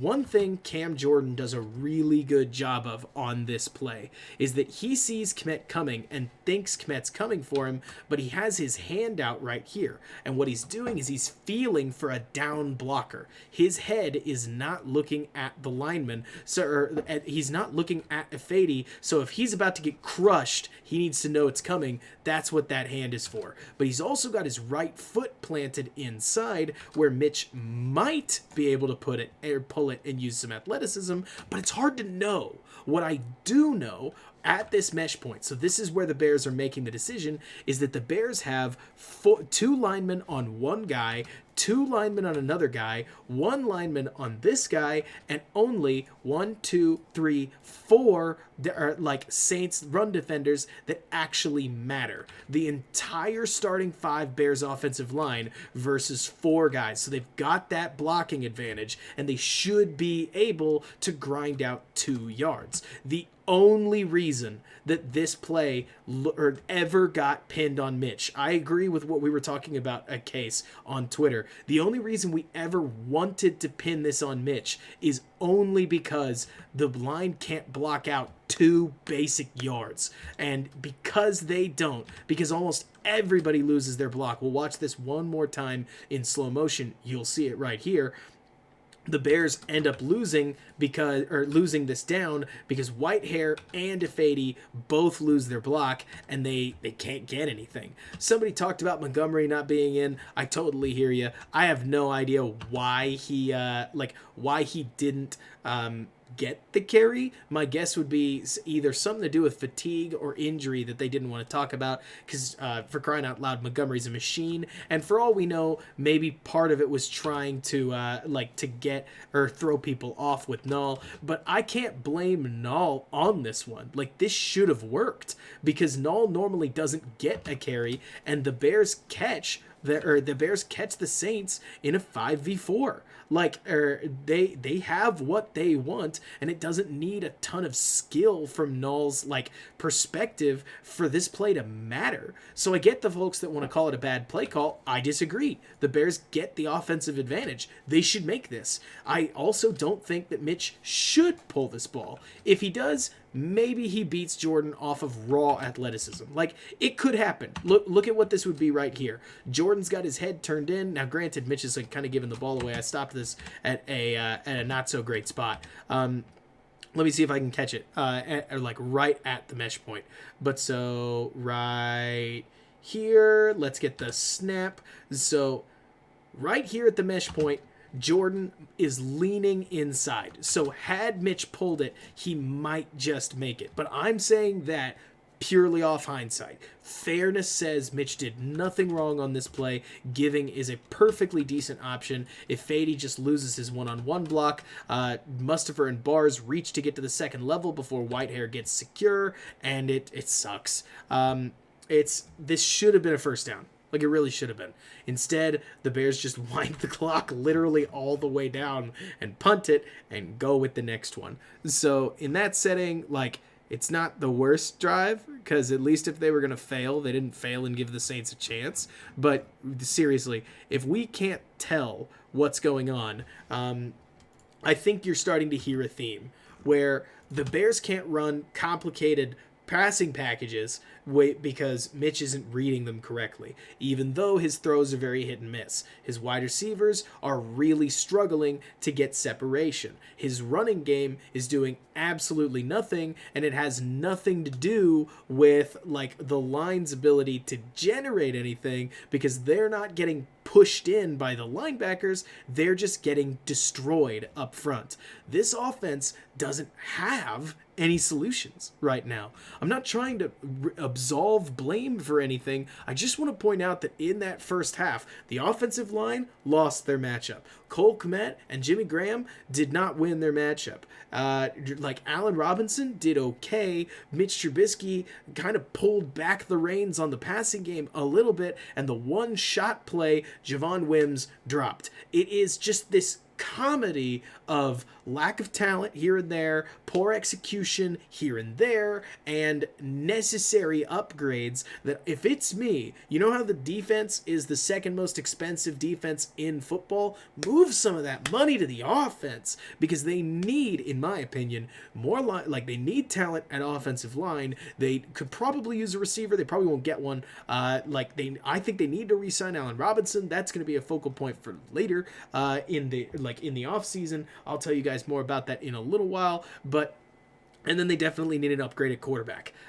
It's problematic. But so from there, credit to Matt Nagy, he comes out and has a plan. Seriously, that sounds ridiculous, but here in the third quarter, the Bears have a plan. They're going to throw the ball deep. Dadgummit. They run the ball here on 1st and 15, and if you can't tell, they don't get anything.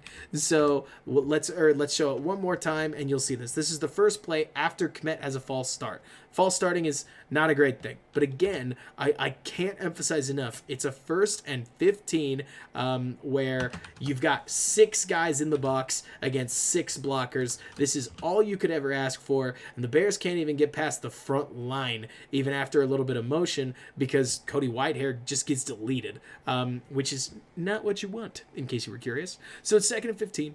The Bears go with a play action pass, and this is a pretty good ball, if I remember correctly. He gets to Allen Robinson. It's nicely done. run. It's a wonderful contested catch, but basically Nagy says, we're not going to go down without a whimper. We're going to try to go out with a bang. So he calls a play action pass, gets a wide open dig route right here, and Mitch hits the throw.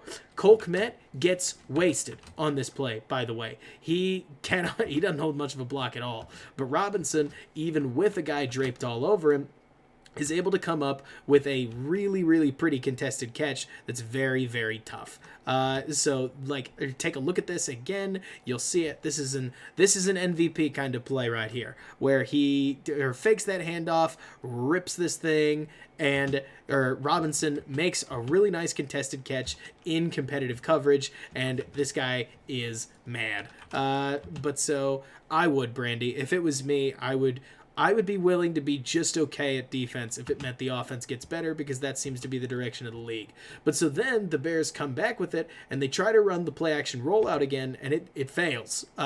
Take a look at this. You're going to see the general rolling action that they like to do, but Robinson gets to... You missed it. I'm so sorry. I need to highlight these things clearly. But so... Watch Robinson on this play. You're going to see him just get blasted by the linebacker, and none of these are open. The Saints are so more than ready for this. They are not good. Like this is a play that the Bears have run so many times, almost 4 to 5 times a game at this point, that it doesn't surprise me that even as they try to leak A-Rob out against this coverage to try to get him on a linebacker, the linebacker does the right thing and sticks him right there, and the play doesn't get much. Mitch throws it away just like he should. Kmet is trying to defend against a defensive end, Bob, but you would still hope he does a little better than basically just getting walked backwards. Either way, it works out. But so, then the Bears go second down, and they're not done. Robinson runs a blaze out route. Let me get my words correct. Robinson's going to run one of the hardest routes in the game. This is called a blaze out route. Miller actually has one of these on tape that's really, really dirty, but you're going to see Robinson fight through a hold and a lot of contact. Credit to Mitch. He makes a really nice little throw here as Robinson runs forward just like this. It's a straight drop back pass. Mustafer's man is coming for Mitch right there, so he fades back a little bit in the pocket, and he places a really nice teardrop ball out for A-Rob to make a jumping catch. So this is one of those positions where I look at it, you know what? Nice little way to mix in just enough play action to freeze the linebacker. You give Mitch exactly one guy to throw to, and A-Rob comes up. This is good. This is the kind of play that you need you need when you're a struggling offense. And again, 23 gets a little bit of a hand on the face mask there. It's not called, but the throw is good enough. The call comes in, actually. Never mind. It is called defensive holding, but but the Bears decline the penalty. They take the yards. They go forward. So good stuff so far. Nagy and Co have basically decided that if we're going to lose throwing the ball. So they come out and they try to provide some relief for the running game. At this point, they try to sneak in the motion man a little bit. Akusai, I'd say defensive holding can exist and it cannot. Downfield on passing plays, it seems to, but I've got a gnarly example here coming up right now. But so the Bears try to mix in the motion man. We are going through every play call in case you're new here, so that you can see what the flow of the game was like. I think it's helpful.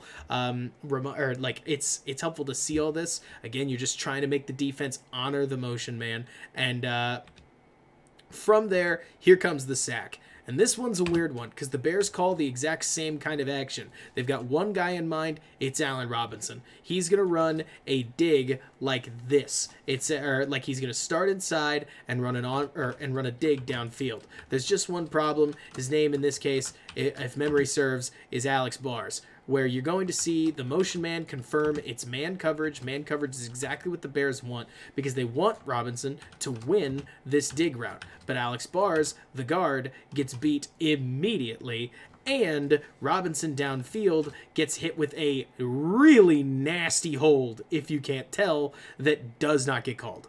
This, I don't know. I have absolutely no idea whether this should get called because I don't know what a referee's responsibility is on a play like this with the sack. If you watch this happens as the sack is coming in.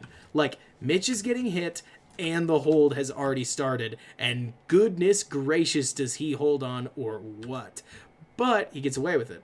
And if you look back here, we again see Alex. Great, I put the marker right in the way. Dadgum keyboard shortcuts. But if we take a look, you're going to see bars right here. It's not his greatest rep, to say the least, as he gets beat outside, and as a guard, that's not good. Montgomery tries to help Sam Mustipher, and he just and 98 Sheldon Rankins roars right in and tackles Mitch. But let me take a look at the deep dig. I didn't even look at that because I was like, Mitch is looking at Robinson, so that's the only place I looked. Mitch made things really easy, by the way, for me starting out as an evaluator, because since he mostly did 1-2 reads, I started only looking at a couple of things. But let's take a look at Wims right here. Is it a dig? Yeah, he's open. I'd say he's open. I mean, it's hard to tell because the safeties kind of quit on the play. The funny thing about this is that since the safeties can watch, they just sort of let it happen. At least that would be my guess, right? Where the safeties can see the sack is coming, and right about here they go, meh. And Wims doesn't know the play's over, so he's probably going to make a nice little cut right there. But they know that it's done. Let me take a look at the face mask, Nate. I don't think there's a clear and obvious face mask on Trubisky, because most of the time they're looking for that head yank. But let's take a... Oh, it's close.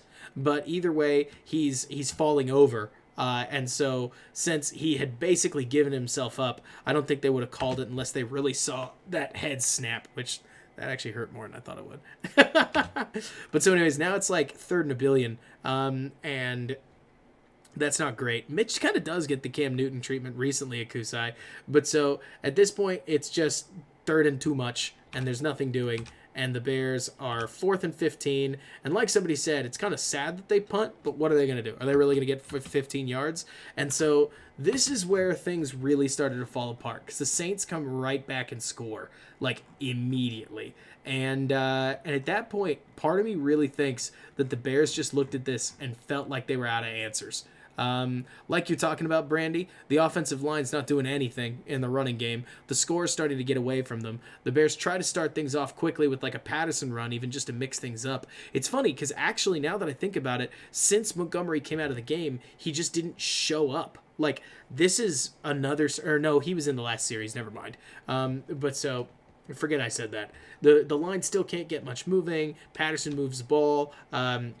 Up 2 yards. The Bears try to take a shot. This is what desperate offenses do. Hate to be that guy, but yes, Gabriel, we already went over the drop TV.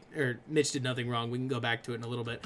But the Bears try to do a standard play-action play where they get Wims right here running down the field, and they get Wims one-on-one running down the field with Allen Robinson cutting across with the safety underneath. It's funny because the only reason that I would say, hey, maybe you should throw it to A-Rob, which you shouldn't, he's open, is because he doesn't hit this throw. But this is one of those 53-yard bombs that if you do hit it, you're extremely good. And if you don't hit it, well, it's an incredibly hard throw. This is the kind of thing that I would say that I look back at and I'm like, the Bears just at this point, they were looking for anything. You said it well, Pedro. You think that's fair?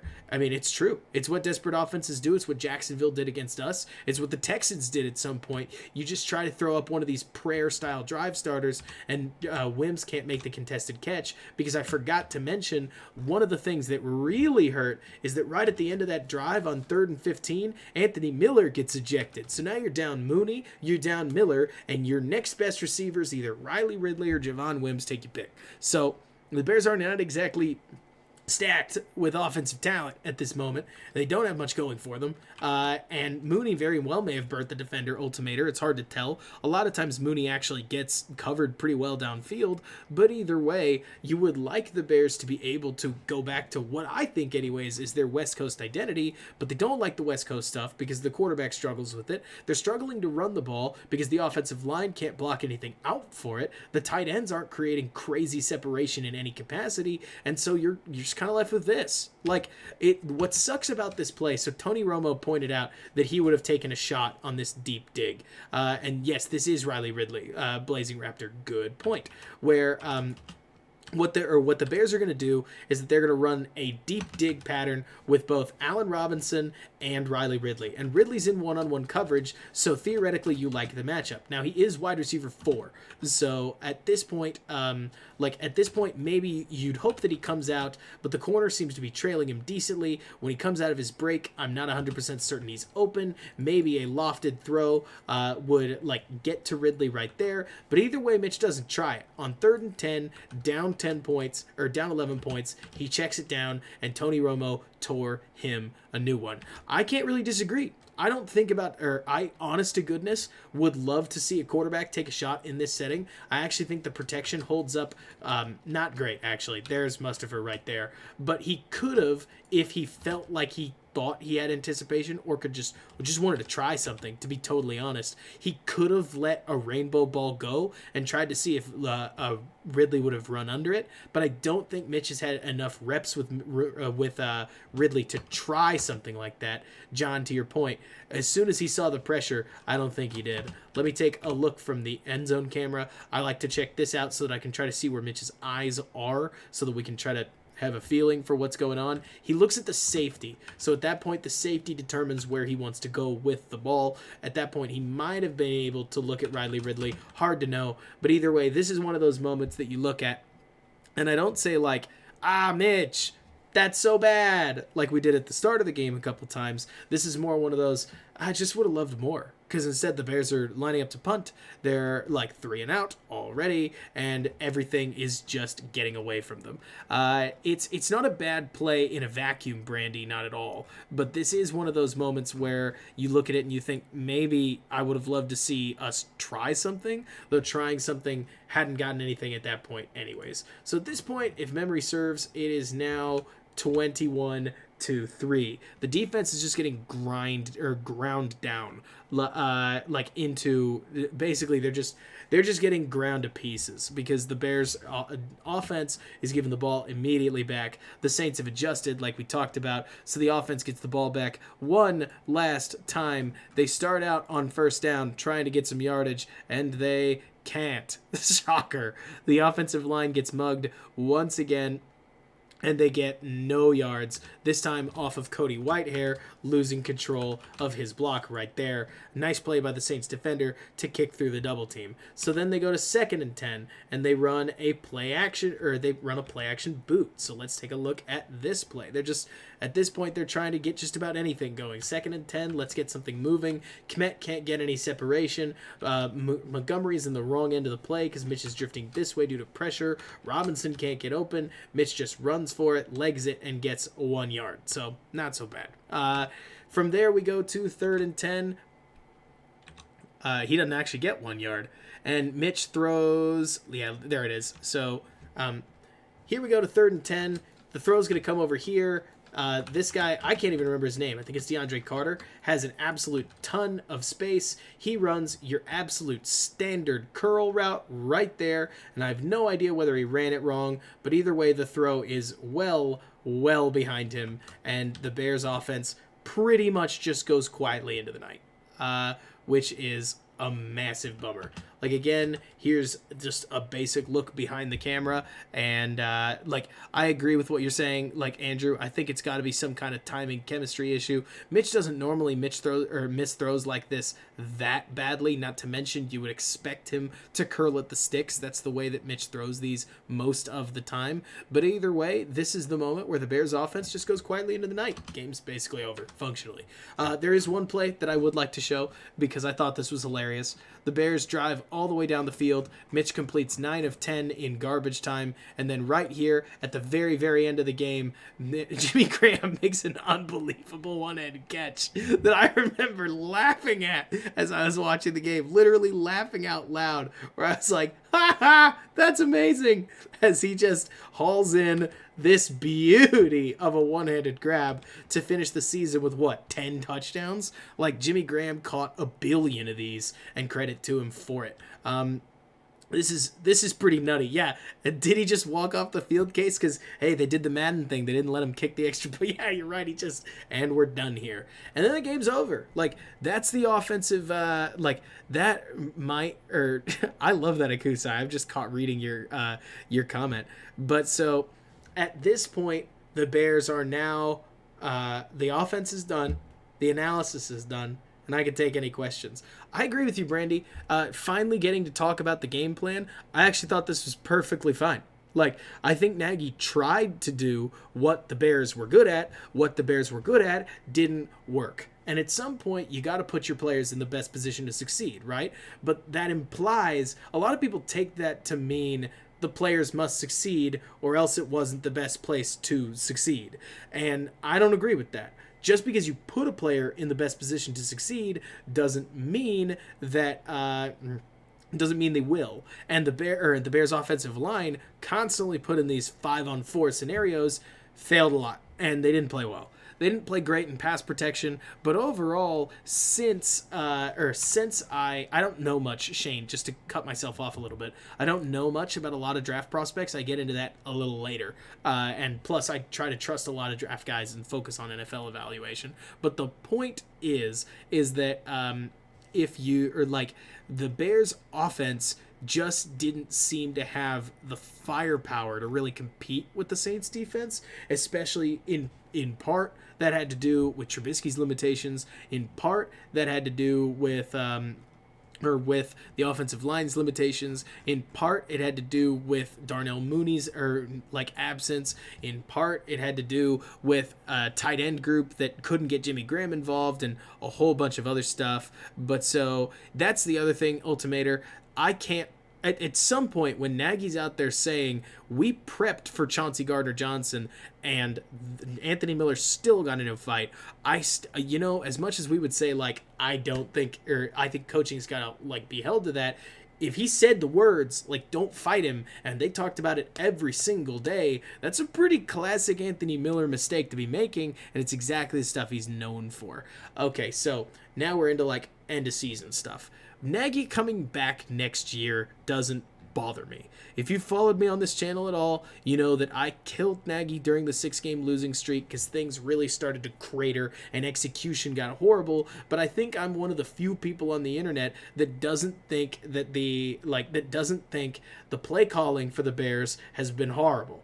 I like West Coast offense too, so it doesn't help or it doesn't hurt anything that it's towards my bent of offense, but I think that a lot of this stuff fixes if you can develop a short passing game that helps alleviate a little bit of pressure on the offense. Brandy, that's a great question. If there's two position groups that I would like the Bears to prioritize, number one is obviously quarterback. You just need something at that point. But the other one that I would look at, James Daniels is going to come back, but I would leave Cody Whitehair right there. I would replace Bars and Mustipher, so I don't have any idea where that means Daniels goes. Daniels could be either of these two guys. He really stunk at center in his first year of trying the position, but he's also bulked up a lot. James Daniels went from, I'm trying to emulate it, James Daniels to James Daniels over this last offseason, so maybe he can finally become what he was quoted out of Iowa as being the best center prospect ever, or that somebody had ever seen. So if he becomes the center, great. If he doesn't, so be it. But hopefully he'd have a smart quarterback like Foles to practice the position with. Either way, there we go. And like you're talking about, Vlone, Mustipher ought to get a shot at the position. He got destroyed with the capital D in this game, if that wasn't obvious. So, I would look at this game and I would say this game is a great candidate for saying Mustipher is a great backup. But if he bulks up, he could be a low-end starter. I don't think he's ever going to be a superstar. I really don't. But I do think that he could be good depth, as could Bars, against teams like the Texans, the Jags, the Vikings, and so on and so forth. They can play pretty good football, and that's a valuable thing. But so at that point, I would say exactly like you're saying, Akusai, do not put Cody back at center. You can't. But so at this point, I think Charles Leno could be replaced. I think Bobby Massey coming back, he could be replaced too. I don't actually know quite his contract status, but only one of them, and only if the Bears go veteran quarterback, because that pick number 20 right here, 20. If we trade down to like 28, I'll be excited because the Bears will pick up an extra pick on the way, and I think they'll get functionally the same player. But I would love to see 2 rookies, more than likely, on the offensive line next year as the Bears try to stack the cupboard a little bit, or a veteran add in the offseason that's a little better than Germain Ifedi. And I'm not trying to kill Ifedi. Ifedi was actually a pretty decent right tackle, all things told. But the Bears need that Kyle Long energy. They need that guy that's just going to crush people, that's going to really make a difference on the offensive line. And at the moment, maybe they have it in Whitehair, but according to this game, even Whitehair is pretty hit and miss when facing really astounding competition, though I do think a rising tide lifts all boats when it comes to offensive line. So to Brandy's question, long-winded, I would address the offensive line in a litany of positions and quarterback. And if you can get those done, you can go from there. Somebody was asking about the dropped Wims play. I'm going to watch this a couple times as we talk because I thought this was awesome. Like, this play was phenomenal. It was everything that made 2018's offense fun, and I would love to see more of it, but remember, you have to actually succeed at something before you can run a trick play off of it. You can't run a trick play off of a bad run. Like, you do have to succeed in some facet of the game, and this goofy Wildcat formation did exactly that. It had been succeeding enough that it suckered the Bears into it, and actually, Akusai, that's hilarious. Like, this play is the story of the Bears offense, or of the Bears season in 2020. But, so anyways, getting back to, thoughts on Pace, he's got to change. Like, I personally would have done the rumored thing and promoted Ryan Pace to team president and brought in a new GM, though I completely understand the idea of like, well, if you don't like Pace, why do you want him as team president? Fair point. I don't have a response to that. I just didn't want him as the GM. But my hope is that Ryan Pace can show us that growth on the job is possible, and that in I think it'll be his 7th year as a GM, he can look back on all the stuff that hasn't worked and fix what he's doing to try to do slightly better. Like you're saying, Blazing Raptor, I hope he doesn't trade up, for crying out loud. The Bears need their picks. If anything, they need to trade down. I think some options, like for the quarterback thing, because everybody talks about the quarterback thing, I would say that the most intriguing options that I've seen right now, we'll see what happens with Prescott. We'll see what happens with Derek Carr, maybe Carson Wentz. I understand a lot of people are going to be like, no, and you're perfectly fine to think that way. Like, trading for Carson Wentz is a massive gamble, but the Bears are in a very precarious position. They can't take like an Alex Smith, somebody who's just kind of bad, like at this point in his career. I love Alex Smith. I think Alex Smith was like really awesome for what he is, which is a guy with 17 surgeries on his leg, but hard to know. And so somebody mentioned Fitzpatrick. I think Fitzpatrick's awesome if you run a one-read system, and the Bears sort of don't, but they sort of do. They've got a lot of practice with it. So if the Bears did bring in Fitzmagic, I'm never going to be upset. I think he's awesome. He's super fun to watch. I've loved Fitzpatrick for a while. Called him Santa back when he was on the Texans because he distributed interceptions and touchdowns evenly to everybody and in large quantities. But so the trouble here is that I look at a lot of these veteran quarterbacks and they just need something that'll prove the concept, right? Like, they need something that will show that this offense can play a little bit, but they also need the line that will allow that to happen. If I've learned anything with the Saints, it's that even if the quarterback has major limitations, because let's be honest, 40-year-old Drew Brees has some major limitations.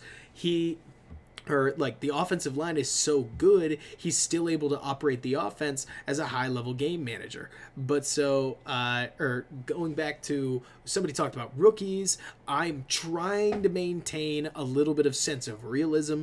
Obviously, if I could choose, assuming Trevor Lawrence is gone, I would love to see, I'd love to see Justin Fields, Zach Wilson, Trey Lance, or Mac Jones in a Chicago uniform. But realistically, the question will come down to, because I haven't watched enough of his tape to really know who Mac Jones is, whether I think Mac Jones could be that guy, if that makes sense. And I'm not even assuming Mac would be an incredible quarterback. I'm wondering if he could be more like a Burrow type. So he obviously, nobody else is Joe Burrow, but I would look at him as a potential guy to operate an offense where Nick Foles, going back to, let me take a look at this. We got to go to week 3. I want to take a look because this is important. Nick Foles ran a play that the Bears have not done anything different. Like, the Bears have not run anything similar since then. And it's the 4th down play that Nick Foles ran that went to Ted Ginn in the 4th quarter. Derek, you asked about the all-in victory. Oh, man, I'm terrified of that. I think the Bears should slow play it. Try to just win games and get a foundational offense underneath your feet. And if you can get that offense rolling, good. Use it and go from there. So let's see. It's got to be here somewhere. 4th and 6, 26 yards. Here we go. But so, Pedro, remember, I can't do a national championship. Oh, you weren't there. We did quarterback analysis once, and my stream got suspended. So I can't do those. Gotta find some other way to do this. But so, anyways, the Bears ran a play right here that's gonna have Wims run a hook route, just like this. Actually, I think it's kicked out this way a little bit, going entirely off of memory, and Ted Ginn runs a fade, just like, or not a fade, it's more like a post. But so that was hilarious, Derek. But so the key here is that this play, or this route, is what you use against cover 3. You bait that corner into dropping because they look like maybe they'll roll into cover 3 if they had that guy come down or this guy come up, this guy comes up, that guy goes down. If they drop to cover 3, then you know you've got this Wims route right here for 6 yards. But if they drop to cover 4, which is what they do, you're going to end up with a hole that Ted Ginn can throw into. So with that in mind, Foles watches this, and he's going to see that they don't even drop into cover 4, they drop into a cover 2. So against cover 2, this route is going to be absolutely money.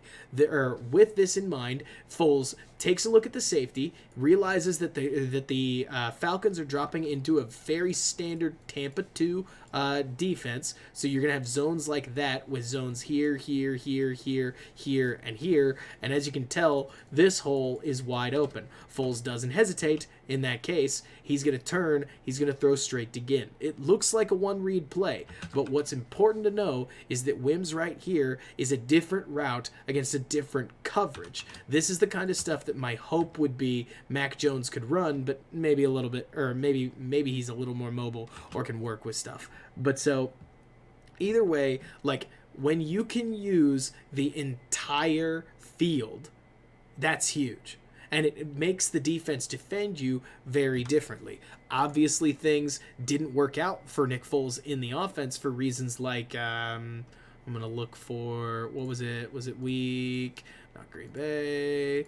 No, not that. It was the Vikings game.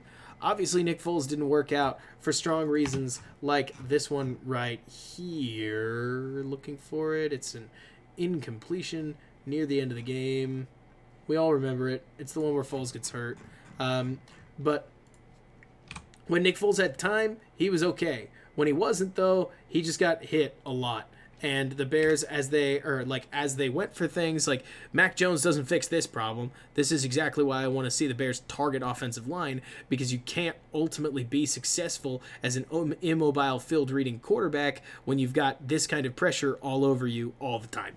And at this point, like you're saying, Tom, I don't have any idea why Miller decided to fight Chauncey Gardner-Johnson. That was a huge problem. And I agree with what Brandy said. Like, like you cannot go into. I don't think Pace has much time left, but if it was me, I wouldn't grade him off of the curve of, hey man, you better win next year. I'd grade him off of like, okay, how healthy is the franchise? If you have made it healthier, good, and we like that, and we'll keep you on. If things have gotten worse and you've traded a bunch of stuff away, then we're gonna have some problems. That's how I would do it. But I doubt that'll happen, to be totally honest. Would not surprise me if Pace is gonna go all in like he usually does, but hard to tell, hard to know.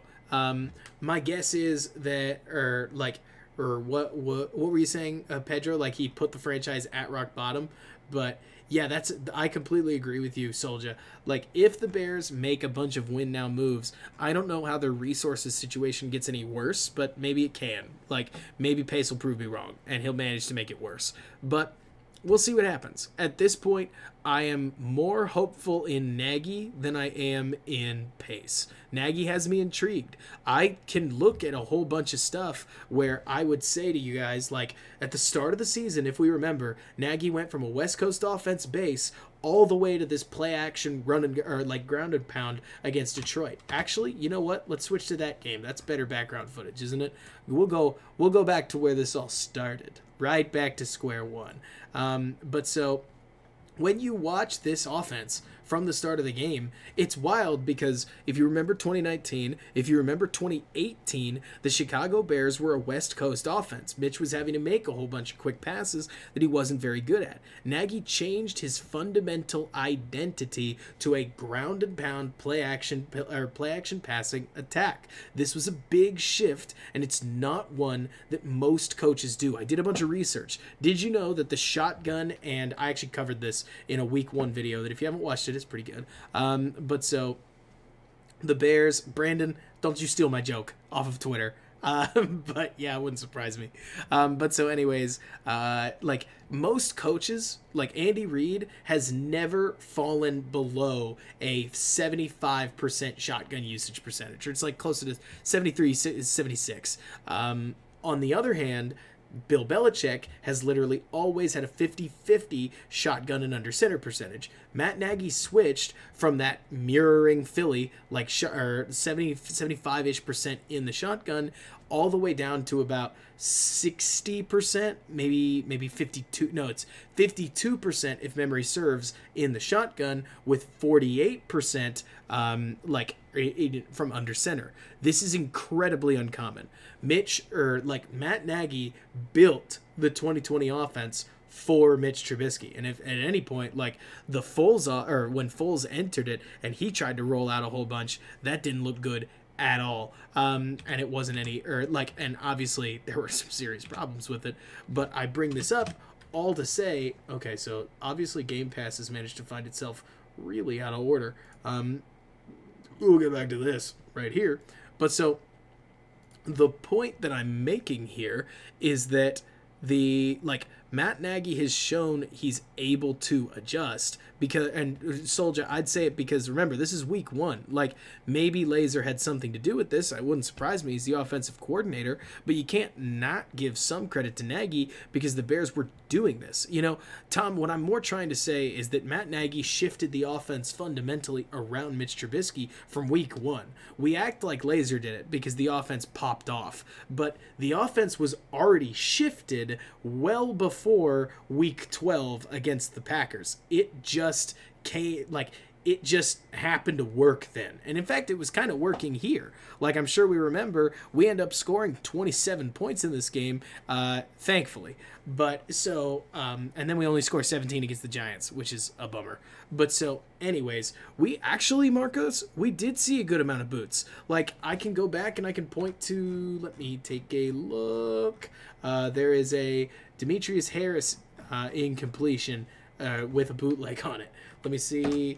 Harris. It's not that. Obviously, it's not in the second quarter, but so we did see boots. Like we saw the play action passing that Mitchell Trubisky likes to run, and we saw a lot of the same concepts that the Bears used later. They weren't like they changed some of them later, but in this case, like I see what you're saying, Tom.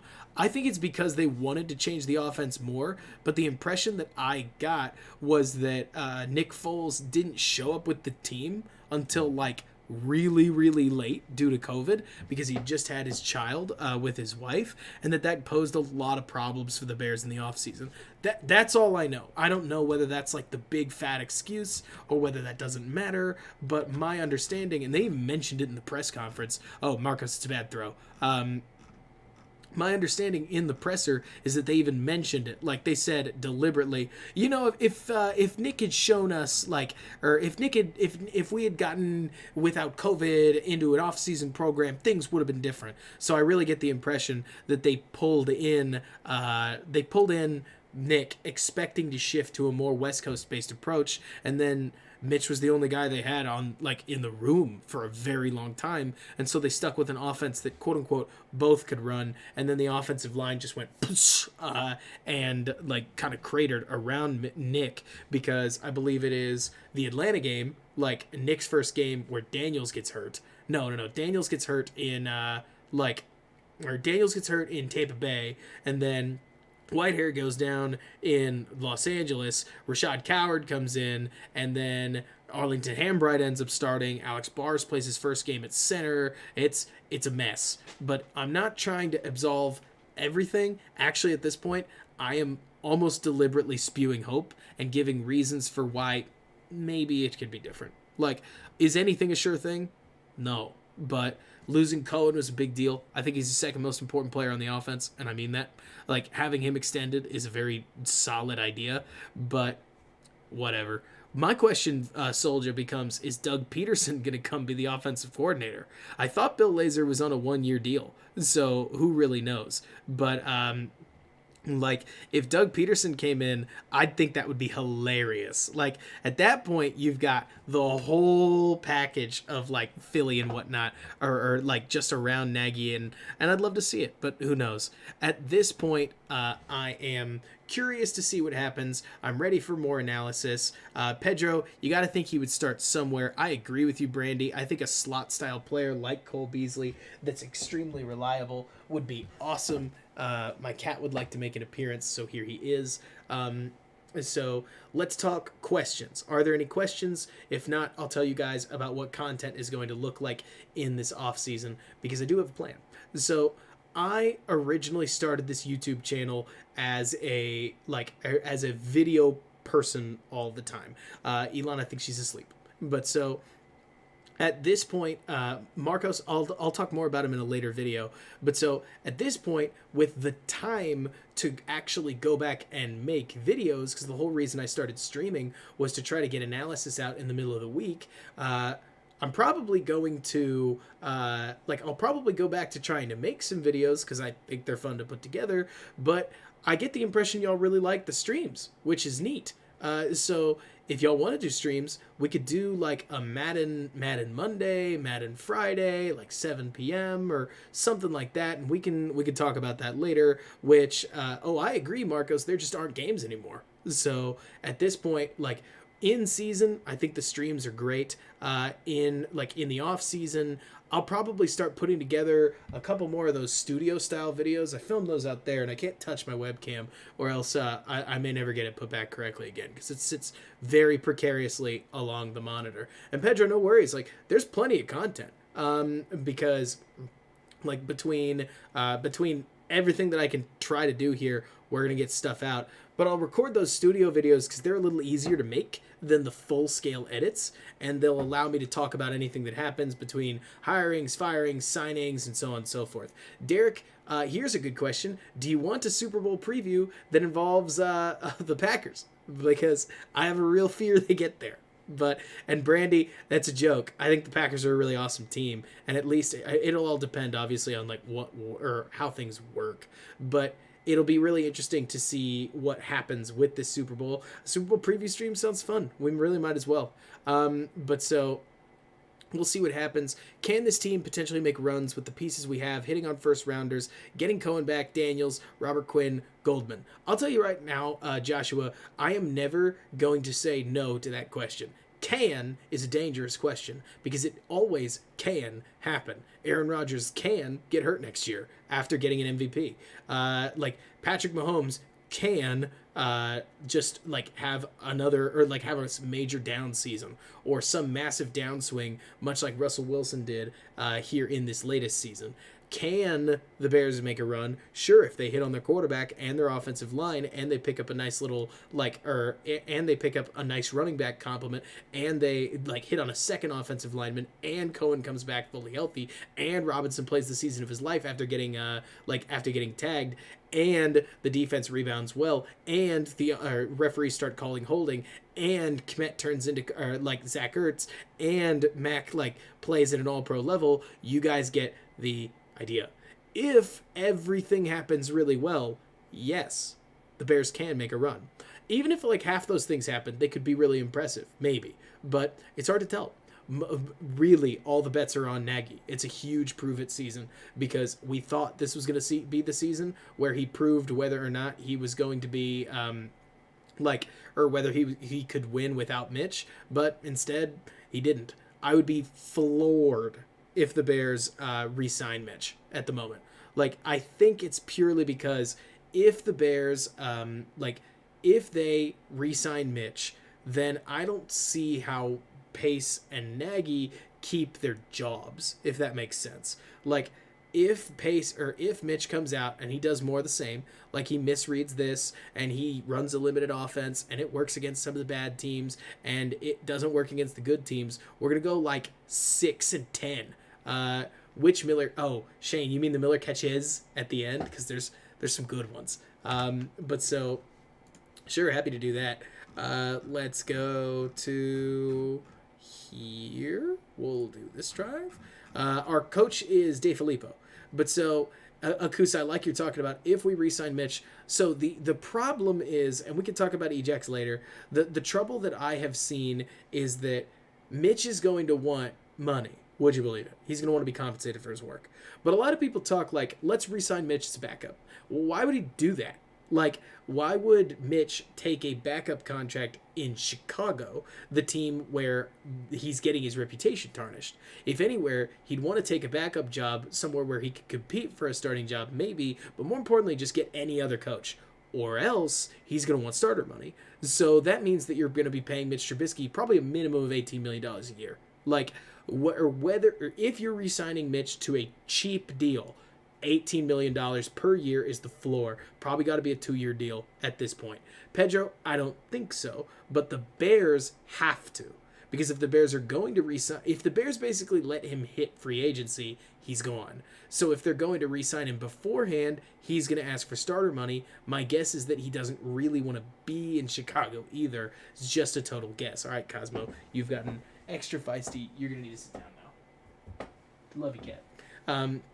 But so I would love to see him succeed too. We'll have to see how it works. But my guess is Marcos, he goes to, hard to tell. I might take him as a backup for Tennessee. I might take him as a backup for basically any team that runs like a grounded pound thing. Washington maybe, but I think Washington's going to want to take like a totally separate quarterback. Mariota isn't on the Titans. Did I say that? I was talking about Mitch. But so, like, I don't know if he'd be a starter in Jacksonville. Jacksonville's going to have, like, Trevor Lawrence, right? Like, why wouldn't they do that? Because as much as we talk about how, like, rookies don't start, that makes a lot more sense. Maybe he'd back up the Ravens, Derek. I could see that. The trouble is that Trubisky's skill set is, I liken it a lot to Tebow in the sense that he's very good at what he's good at. And it's extremely hit and miss and bizarrely limited. So he might not fit in like any NFL offense, depending on who wants him. So maybe he'd be, like you're saying, Pedro, I think the Titans is a solid backup option, but you basically need anybody that's going to run like a play action grounded pound thing. The trouble is that they should stick with Tannehill at that point. Like I would too. So we'll see what happens with Mitch. Like, The Buccaneers, maybe, Marcos, but remember that like every single year there's like 5 new quarterbacks that enter the league and a whole bunch of veterans that all shuffle around. So while Mitch is the former number 2 overall pick in our hearts, you got to remember that like he's only going to get so many looks, and if he doesn't improve a little bit, I don't know how he gets the big money. I would like to see him do well too. He's a hard worker. He's never done anything wrong to Chicago. He's never been a bad person by any stretch of the imagination. Here's that Miller catch. This thing is gnarly. This is nutty.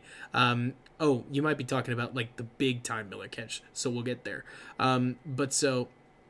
This is one of those where I would be really interested to see what happens, but who knows? We'll see how things play out with Mitch. I'd just be shocked if he comes back to Chicago. So at that point, it's all going to be about cat finagling. Hopefully, Chicago doesn't push a bunch of money into the future. That would make me really sad. Dave, you know I love Tyler Bray. In all seriousness, I don't think you need a career backup forever. So at some point, I think you say, Tyler Bray, I am good to go. Or like you're good to go. Like we've had a good time and so on and so forth. But exactly like you're saying, Jay, there's no shame in holding a clipboard. If Mitch can last longer than Bortles, call it a win. Just like in the NFL, he's on a practice squad right now. I think Mitch can do a little bit better than that. And plus he needs some time. You guys, the Bray thing's a joke. Like I made a highlight reel about Bray in the offseason, and it's just made me laugh whenever I think about Bray.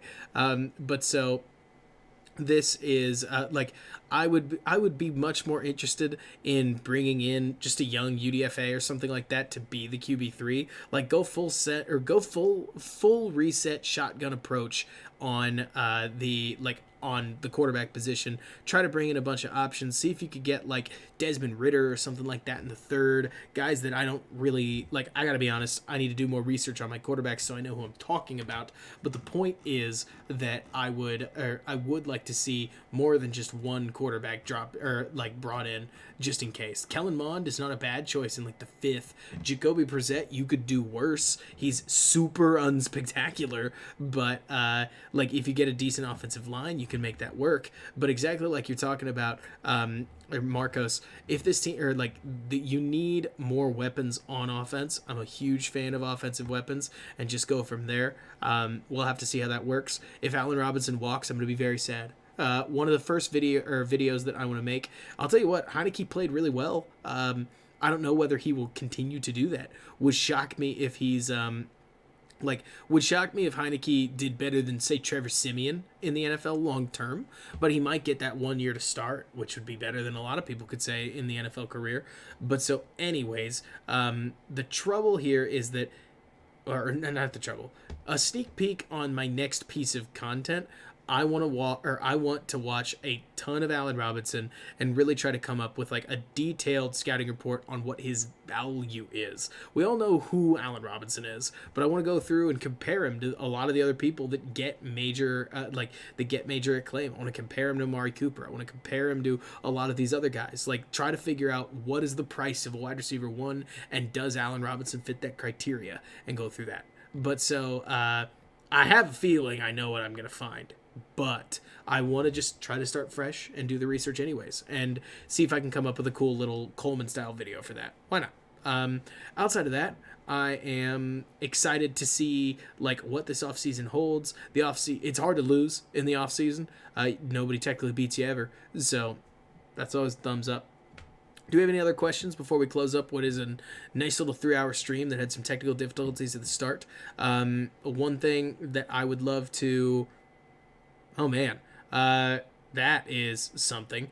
Or Marcos, I have no idea what to trust, but I completely understand it if that's the case. Anyway, or like the Bears and bad wide receivers unfortunately go pretty well together. Either way, yeah, Kusa, I was kind of thinking the same thing. Josh, you watch the corners, and I could talk about that another time. But so, as we close things up, I would love to say, like, if you enjoy the channel, one thing that really helps, whether it's a donation or a membership, literally anything helps. I would love to do this for a living. I can't imagine the content that I could produce if I didn't have to work my 50-hour-a-week job, but I do. and so I do this in my off time. Any support helps. Memberships are great. The memberships get you that little RPO logo that you see with Case Master, like right there, as well as some emojis and some bonus content. So take a look at that. But we will figure out what that all looks like, because I'm trying to kind of figure it out. So the, like, as far as off-season stuff goes, expect videos, expect some streams, expect some of everything, so that we can try to figure out exactly how we want to build this channel going forward, because I know how I want to build it, but I also care of what y'all want to do. So what y'all see and want to see more of is something that matters to me. So we'll figure it out. Might do a little Know Your Enemy series to both bring in some new fans, as well as try to grow the channel, or try to grow the channel, and so on and so forth. Like a study on Aaron Rodgers, something like that. But we will feel it out and go from there. I'm excited to work. I'm sneak peek. I'm really trying hard to work with two people in particular. One is Jacob Infante. He's WCG's, or Windy City Gridiron's, draft analyst. So I want to see if I can get him on to help me out with some draft content, because he knows a lot more about these guys than I do, and that helps save some time and provide a lot of perspectives. And the second guy, his name's Brandon Robinson. He's the guy who I ask for most of my defensive information. So we want to go through, try to analyze defenses, find defensive coordinators we like, and so on and so forth. If you enjoyed the stream, hit that like button. If you did not, hit the dislike button. Either of them help for engagement, so I will take either, though the dislikes do make me a little sad. But they help me know that I need to improve. Any notes you have, feel free to send them or DM me on Twitter, comment them on the video, so on and so forth. Anything helps. You guys are awesome. Thank you so much for hanging out. Y'all have any questions before I wrap up? Somebody asked, would I be okay with trading our next first with the Jags or Jets, gambling on the fact that we'll do better next year? I mean, maybe. But so, do you mean like try to trade the Jags or like first, or like we would go get the first round pick or not? Dave, definitely planning to. Like, my thought is, not only is Madden fun, I need to show you guys my ultimate team. That's going to sound so nerdy, but I have made this I've made a priority to try to build the best Bears-centric ultimate team I can, but also we might as well, we might as well see if we can do a franchise and try to build the Bears out over time. Not to mention, as silly as it sounds, the Bears help me out, or like Madden helps kind of display finer points of football and talk through the way things work, and it's a fun time. So I certainly plan on it. But yeah, I'd be super interested, Shane, in what happens there. I'm just worried about throwing capital out. My safety, I've got to power up Eddie Jackson or Marcos and flashback Adrian Amos right now, so both over 90. But so, or we will, like, I exactly what I'm thinking. Like, the Madden streams are a little bit less stressful, but we'll see how it goes. I really think everything comes down to quarterback. It sounds so nerdy, but a lot of it comes down to the mesh between Nagy and the new quarterback. Oh, Case, that's on the menu 1,000%. But so I think Madden is a great way to just hang out and so on and so forth, talk more football and kind of just digest things. This Bears season was a lot. I think we can all agree that it was like 3 seasons in a season. I do think, or Marcus, we'll talk more about it later. At this point, it is well past midnight, so thank you guys for staying up with me. We will talk soon. It is awesome getting to stream for y'all. It's been a super fun season, so whether you joined me now on this last stream, or whether you've been with me since week 2 of the season, thank you guys for jumping on. Let me know any way that I can make this better. You guys are phenomenal. Thank you so much, Joshua. You have no idea how awesome that is. Hope you guys learned something, and until next time, y'all, bear down, and thanks so much for bearing with me.